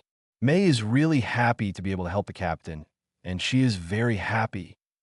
"Then let's test what we can learn from each other this time," Arthur said as he saw a long knife appear in his hand. Plasma Shadow Show. The blade is dark blue. Only the hilt has a hollowed-out black. Each attack carries an ice element, which has a tiger-like effect on Arthur, who is in control of the ice at this time. In stores, the price of this long knife is 3 billion. "Okay, Captain, Mei Yi won't show mercy." A mischievous smile appeared on Mei Yi's face. Chapter 25. Inside the White Dragon, there is an exclusive training room. The two figures were intertwined with each other, surrounded by sword ki, and the sound of weapons colliding was endless. And beside her, Rita watched it all with a smile on her face. "Captain, you're making so fast." The figures of the two staggered, and Mei Yi turned to look at Arthur with an incredulous look in her eyes. As soon as they fought, Mei Yi could feel that Arthur really didn't know how to use swordsmanship. In the face of her attacks, he only relied on his physical instinct. However, as the time of the fight was extended backwards, Mei Yi was surprised to find, between the swings of Arthur's sword, there were more traces of his moves. Moreover, she used exactly the move she mastered. The moves are the same, but the feeling of the explosion is completely different. If Mei Yi's attack is swift and fast, then Arthur's attack is full of coldness. Each attack seems to freeze space. This is the Plasma Shadow show, the ability of this long sword, which can unconsciously attract the ice element in Arthur's body. Let Arthur control it more subtly. I also feel that as I fought with you, I became more and more familiar with the use of the sword, as if I had always done the same, but I had forgotten it, and now I think about it. A flash of inspiration flashes in my mind, and every collision will burst out with new insights, which makes people can't help but want to continue exploring. Shaking the long knife in his hand, Arthur whispered to Mei Yi, "Let's go ahead and see how far we can go." "Okay, Captain." The battle continued, and as time went on, Arthur felt more and more at home. Drink. Bang. A powerful force burst out, mixed with a cold snap. A layer of ice gradually spread over the walls of the training room, getting thicker and heavier. Mei Yi only felt a cold aura invade her body along the blade, and her whole body couldn't help but shiver, and the rhythm of the attack was instantly disrupted. The force made her retreat and crash into a warm embrace. Looking up, Arthur was looking at him with a smile on his face. "Captain, I'm sorry. Mei Yi let you down." Mei Yi's expression was a little downcast. "It's okay, Mei Yi. You're already great. Let's take a rest first. It's been half a day, and the captain didn't take your body into account." "No, it's Mei Yi. It's too weak." The joy of being strong has now disappeared, and Mei Yi understands that she is still too weak. He didn't even have the strength to let the captain fight him to his heart's content. "Okay, don't be so depressed. It won't be beautiful. Rest for a while and have dinner. The improvement of strength will not happen overnight." Arthur patted Mei Yi's little head lightly and pulled her out of the training room. Without Arthur's presence, the ice in the training room gradually melted. After dinner, Arthur stood on the deck and stretched hard. Feeling the sea breeze blowing in, I squinted my eyes slightly. For the tranquility of this moment, Arthur enjoyed it very much. Behind him, a body approached and gently hugged him. Based on the size and the smell that wraps around the tip of the nose, you can guess who is coming instantly. "What's wrong, Rita? Did you miss me?" A smile tugged at the corners of his mouth, and his hands were clasped on his stomach. "Yes, Captain. Rita misses you so much." The head rubbed against her back, and Rita murmured lowly, "Don't move. That's fine. Let Rita hug her." Hearing Rita's words, Arthur's attempt to turn around immediately stopped and returned to his original position. Just stood quietly. Mei Yi stood aside, and she couldn't bear to disturb the beautiful scene at the moment. But it's just that the heavens are not beautiful. "Do you want to join my pirates?" In the distance, a sailboat sailed towards this direction, and before it could get close, a hearty voice was already heard. Being disturbed, Arthur clearly felt that the temperature around him had dropped a lot. "Rita." Feeling the release of his hands, Arthur couldn't help but turn his head. "Captain, please wait for Rita for a while." Although Rita was laughing, the smile made people cold. Looking at the pirate ship that was still approaching, a cold light flashed in his eyes. "Today, I finally came to the interest of having a heart-to-heart exchange with the captain, but I was interrupted. Unforgivable."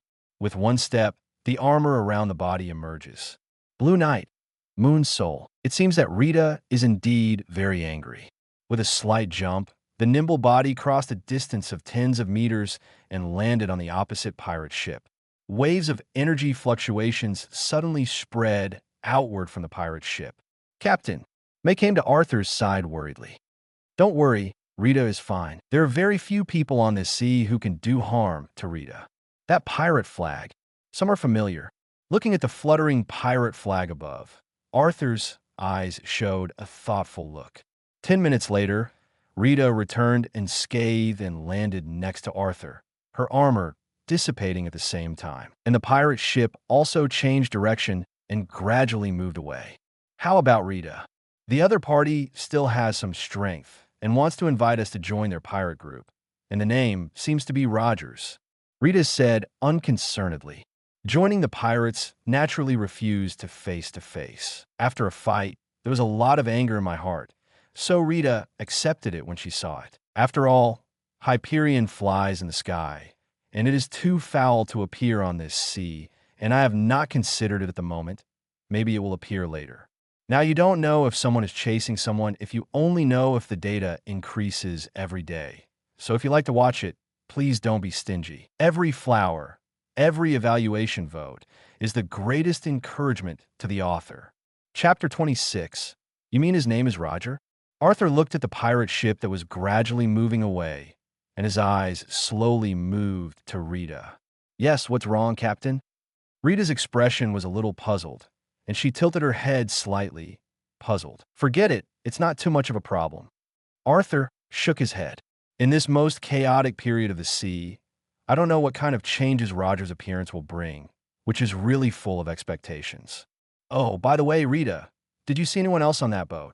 Now that Roger has arrived, he will inevitably gather some companions. But the battle just now did not find any other energy fluctuations.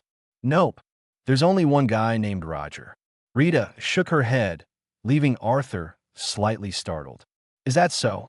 Arthur rubbed his chin and nodded slightly thoughtful. Captain, you're so strange today. Is it? Rita said this with a sly look in her eyes, and she knew at a glance that she was brewing some bad idea. Sure enough, Rita leaned over lightly and whispered, could it be that the captain has been interested in men lately? Arthur couldn't help but give Rita a blank look and turned to walk towards the cabin. Rita and May glanced at each other, covered their mouths, and chuckled, and walked in one after the other. Meanwhile, Roger, who was on the pirate's ship, looked at the white dragon that turned into a small white dot in the distance.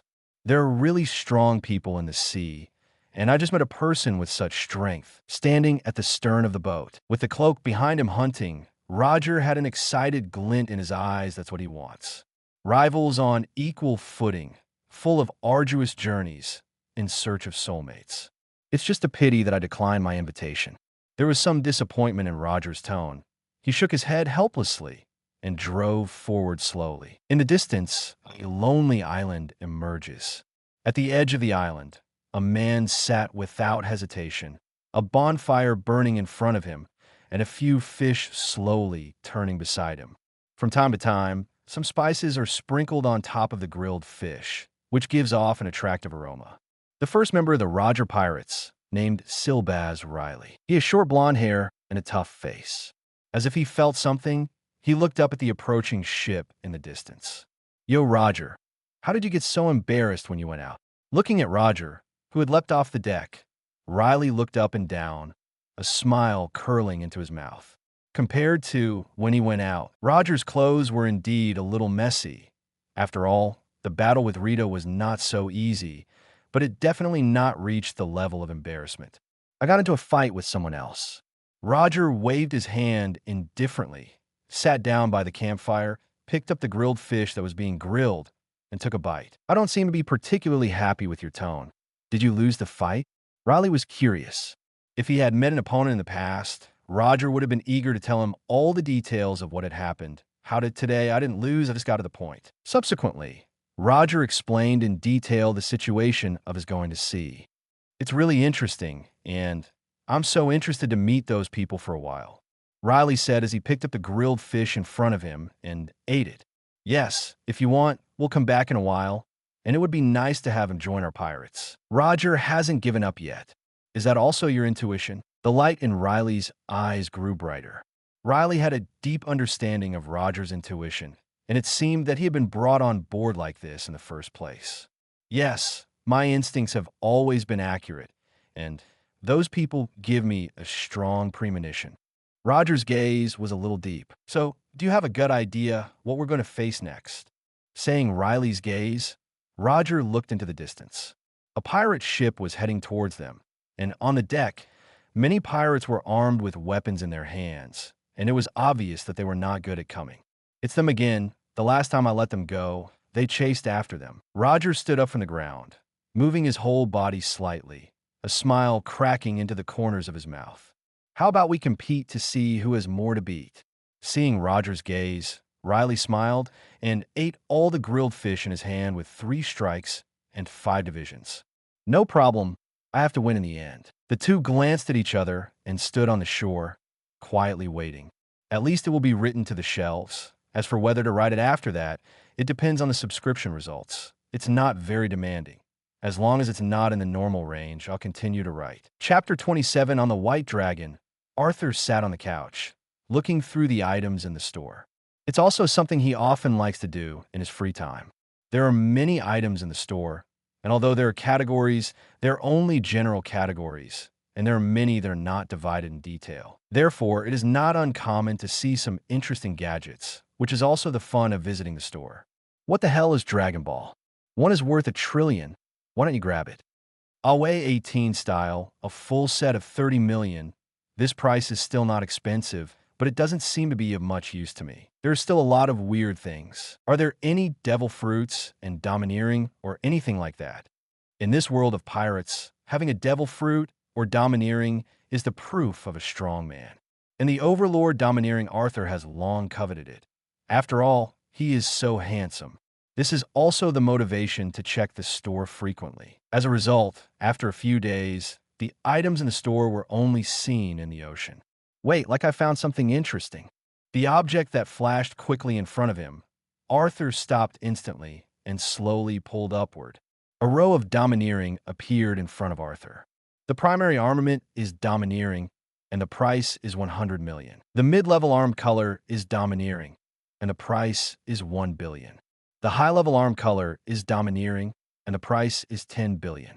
The top armed color is domineering, and the price is 100 billion. In addition to the armed color domineering, there is also the domineering color of seeing and hearing, the overlord color domineering, and the price of each stage is the same. Sure enough, it's an almighty store. Is there really a domineering sale?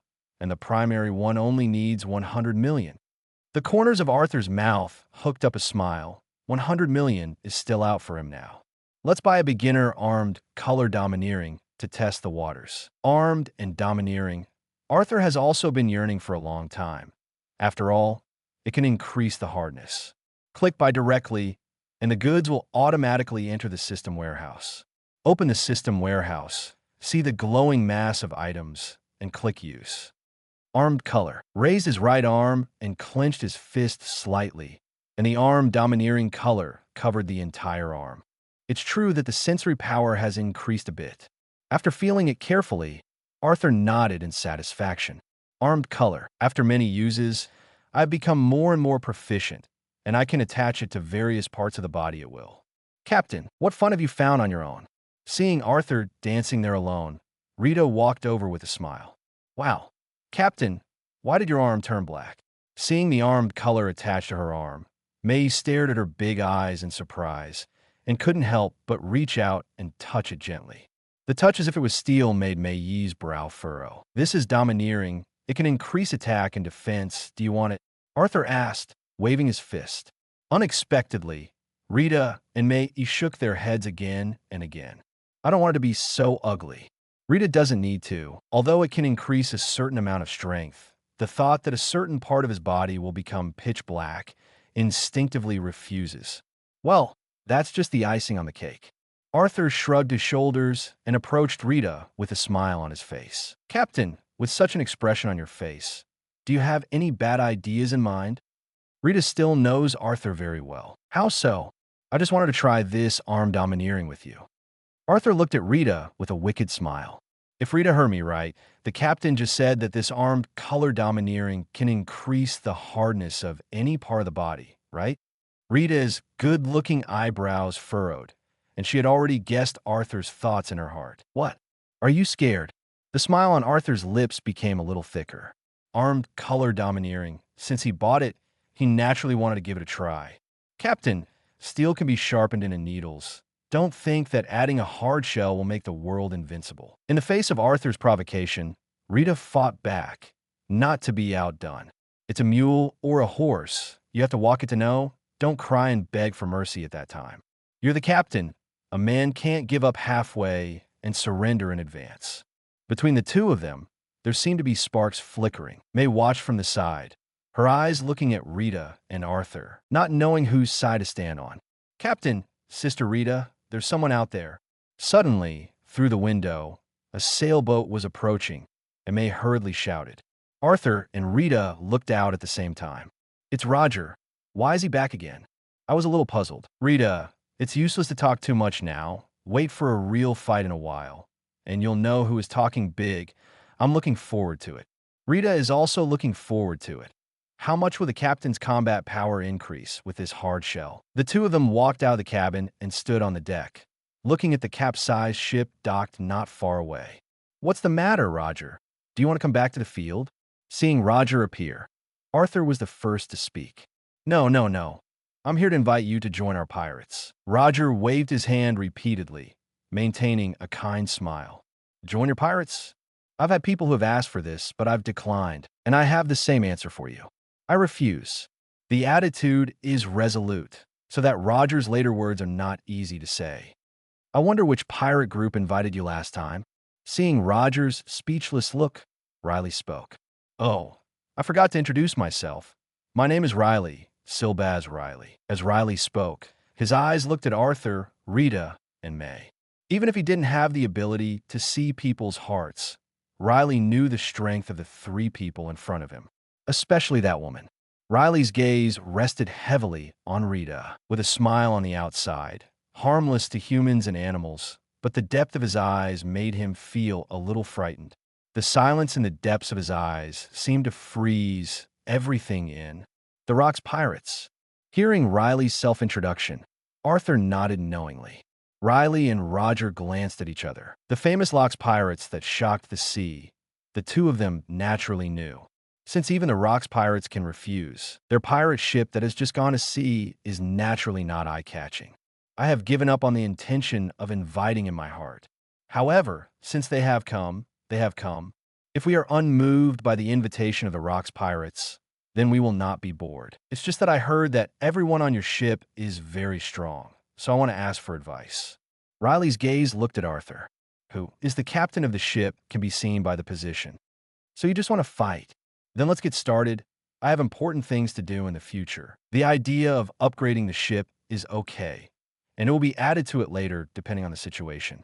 Chapter 28. Then let's get started. I have important things to do.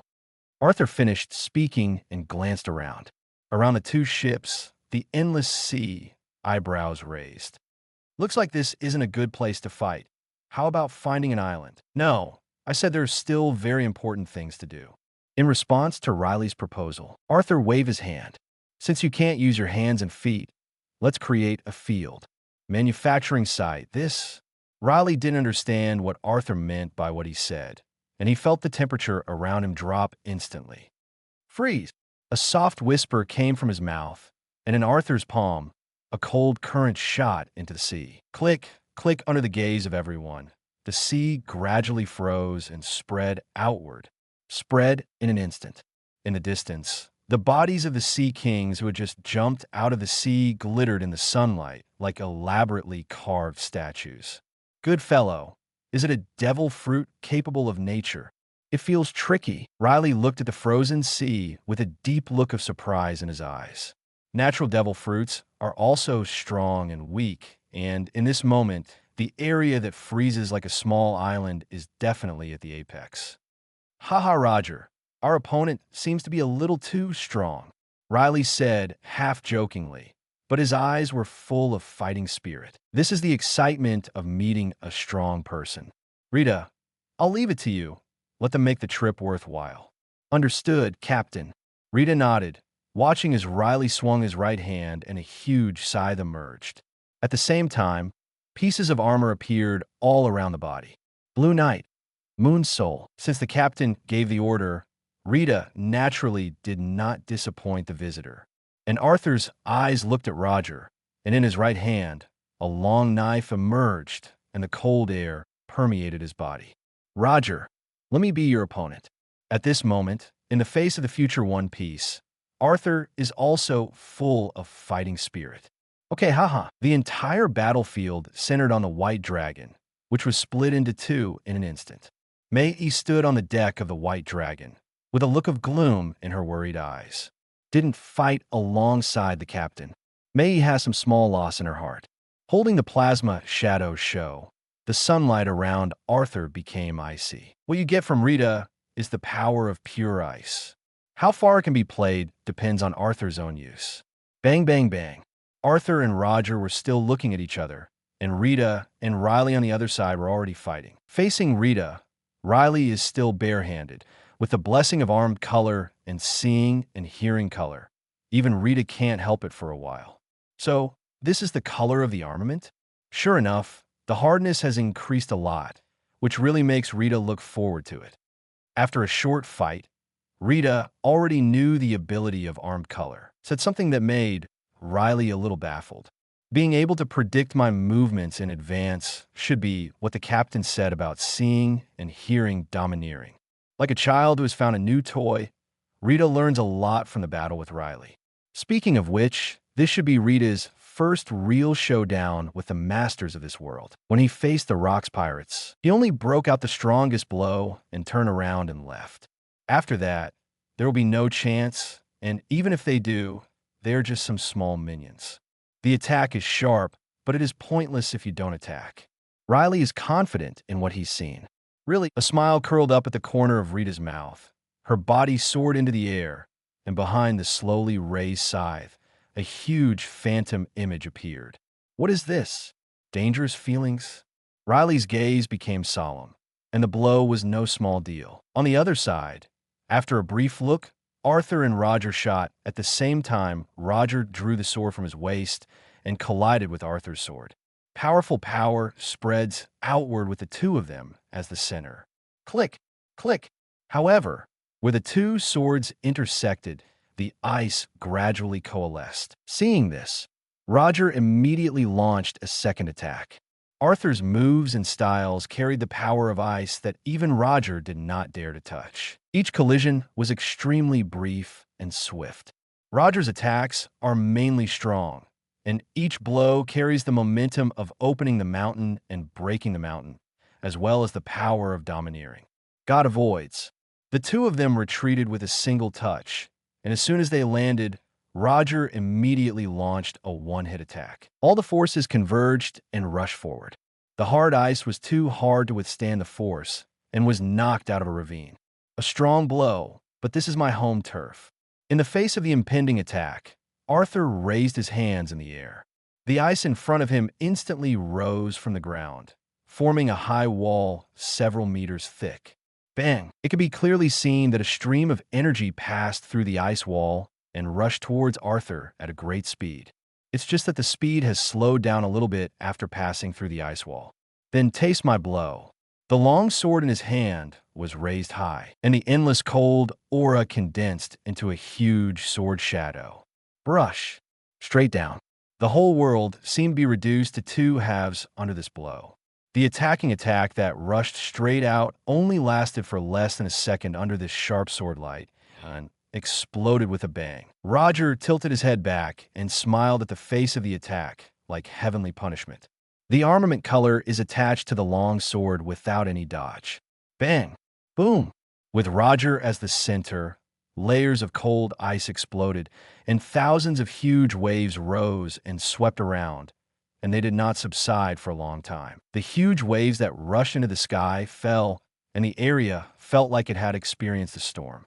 Under the illumination of the sun, a rainbow appeared. It's such a strong attack, and the cold contained in it is directly against the human body. Roger's right hand, holding the knife, was not only trembling a little, it was covered with a layer of ice, which gradually melted away after a long time. And just then, Riley's voice was heard in the distance. Don't fight, don't fight. Your ability is too foul. Riley felt aggrieved. Rita had this layer of ice around him, and once he stepped into it, his strength and speed would be greatly limited, especially the ubiquitous cold. If you're not careful, you will be hit, making him extremely aggrieved. Roger, let's stop here today. If you continue to fight, you may really lose face. Riley gave up the fight, and Rita didn't pursue, slowly falling from midair. Okay, that's all for today. Roger took a deep breath, sheathed his long knife, and looked at Arthur. Hopefully we'll have a chance to play each other in the future. In the future, I guess you won't even be able to catch one of my moves. Arthur wasn't talking big. Now, just the ability of swordsmanship and ice is on par with Roger, and he will get more abilities in the future. Moreover, this battle is only the beginning. If the battle is prolonged, Arthur has a 70% chance of winning. I'm looking forward to seeing each other next time. Roger and Riley are gone, much to Arthur's relief. Fighting, killing, and killing is really not what he likes. Captain. Rita walked over and hugged Arthur's right arm with a tender gaze. Chapter 29. Riley, you look really embarrassed. On the pirate ship, Roger and Riley sat cross-legged, looked at each other, and couldn't help laughing. At this moment, Riley's whole body was wet, like a chicken in soup. You're not any better than me. Riley glared at Roger angrily. Then the expression on his face converged, and his brow furrowed tightly. Roger, did you notice? That woman was using strange moves. To this day, he still has a strong interest in the realm around Rita. It's the first time I've encountered it, and it's not like the power of a devil fruit. Indeed, although the strength is not very strong, the swordsmanship is exquisite. And the most important thing is the cold energy contained in each attack, which is difficult to guard. Roger thought of his battle with Arthur, and scenes flashed through his mind. If Arthur's last blow can be used continuously, I am afraid that he has a good chance of failure. Even the armed colors could not withstand the invasion of the cold air, which is enough to prove how terrifying it is. The huge scythe was so sharp that you could still feel the sharpness of it, and it looked like it was going to break. Riley shook his arms as he spoke. It's not so easy to fight Rita's weapons with flesh and blood. There are 12 supreme fast knives, 21 big fast knives, and 50 good fast knives, among which there is no. Of scissor-shaped weapons, Riley's mind was full of doubts. Not only is it powerful, but the weapons are also weird. Indeed, that weapon is strong. Roger nodded in agreement, as if a cold light flashed in front of him. You can freeze space and cut everything. The long knife that looks ordinary has brought him unimaginable suppression every time he collided. The cold air would invade along the long sword, making him distract some of his energy. Wait, the two of us don't seem to be talking the same thing. The two asked and answered, but Riley became confused. Why does it feel that something is wrong? Roger stood up from the ground and looked ahead. We need to be in awe of the sea. Riley stood next to Roger, and the two looked at each other, but neither spoke. In his mind, he was thinking about his opponent, and his fists clenched slightly. They were also looking forward to the next meeting. The next day, early morning, May tidied up everything and came to the living room and glanced around with some surprise in her eyes. Normally, at this time, Rita has already begun to prepare breakfast. How can I not find anyone today? Haven't you gotten up yet? May suddenly remembered something, tiptoed to the door of Rita's room, and gently pushed it. A crack opened in the door. Carefully poke out your little head. Sure enough, Arthur, who heard the movement, hurriedly reminded in a whisper. Got it, Captain.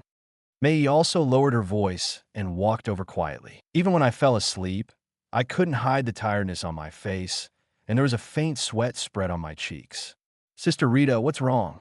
It's the first time I've seen Rita like this. It's okay. It's just out of strength, and I'll recover after a while. Arthur shook his head, wiped the sweat off Rita's cheeks, and whispered with some reproach. Let you be so reckless. Now you have to suffer. With the armament color applied, Arthur's combat power skyrocketed. At first, Rita was able to spend a few rounds with him, but after a while, she could only defend passively. But it was only for a while, and any defense was broken down by Arthur. This has led to the current situation. This made Arthur understand that it is generally better not to attach to the armed color domineering, and the combat effectiveness is enhanced, but letting Rita suffer is against the original intention. In that case, let's make today's breakfast by May. Thank you for your hard work. It's okay, Captain. May shook her head and said with some twist. If she could, May would also like the captain to be stronger. Speaking of which, May seemed to be afraid that Arthur would misunderstand something, and her hands waved back and forth. No. May's not saying that it's bad for the captain to be gentle. It's just that. It's just been a long time, and May didn't say why. Only left a sentence. May went to cook and ran out with the smoke. Alas, Looking at May, who ran out, Arthur shook his head helplessly. Unexpectedly, Rita slept like this and didn't wake up until noon. When I opened my eyes, I saw Arthur next to him showing a faint smile. The captain's stomach was used as a pillow, and he slept very comfortably. As he spoke, he couldn't help arching and finding a comfortable position. It's time to get up. It's already noon. Seeing that Rita didn't want to move, Arthur patted her on the head gently. Is it so late? The captain carried me to the bathroom, Rita said with her arms outstretched, smiling like a young lady next door. The usual calmness. Wisdom can no longer see the slightest. Okay, let me serve you well today. After washing up and eating lunch, the time has already come to the afternoon. On the deck, Arthur slowly moved his body to relieve the fatigue of his joints. Captain, where are we going next? At this time, Rita has recovered to her original state, and her whole body exudes a more seductive charm. Let the eyes of May next to her reveal envy. Go to the West Sea. This time, Arthur had a clear goal, because there's a lot of wealth buried under the ice continent of the Western Sea. Captain, there's a warship in the distance. May pointed ahead, and there was a warship speeding towards here in the distance, and the goal was clear. It turned out to be him.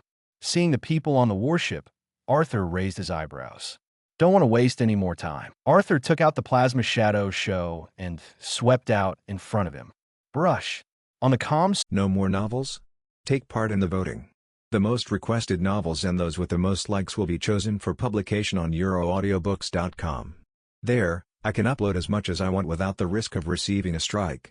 Our 18 novels and other content that exceed what is morally acceptable are only published on Patreon or the free novels page. Remember, the site is funded by donations on Ko-fi and Patreon memberships.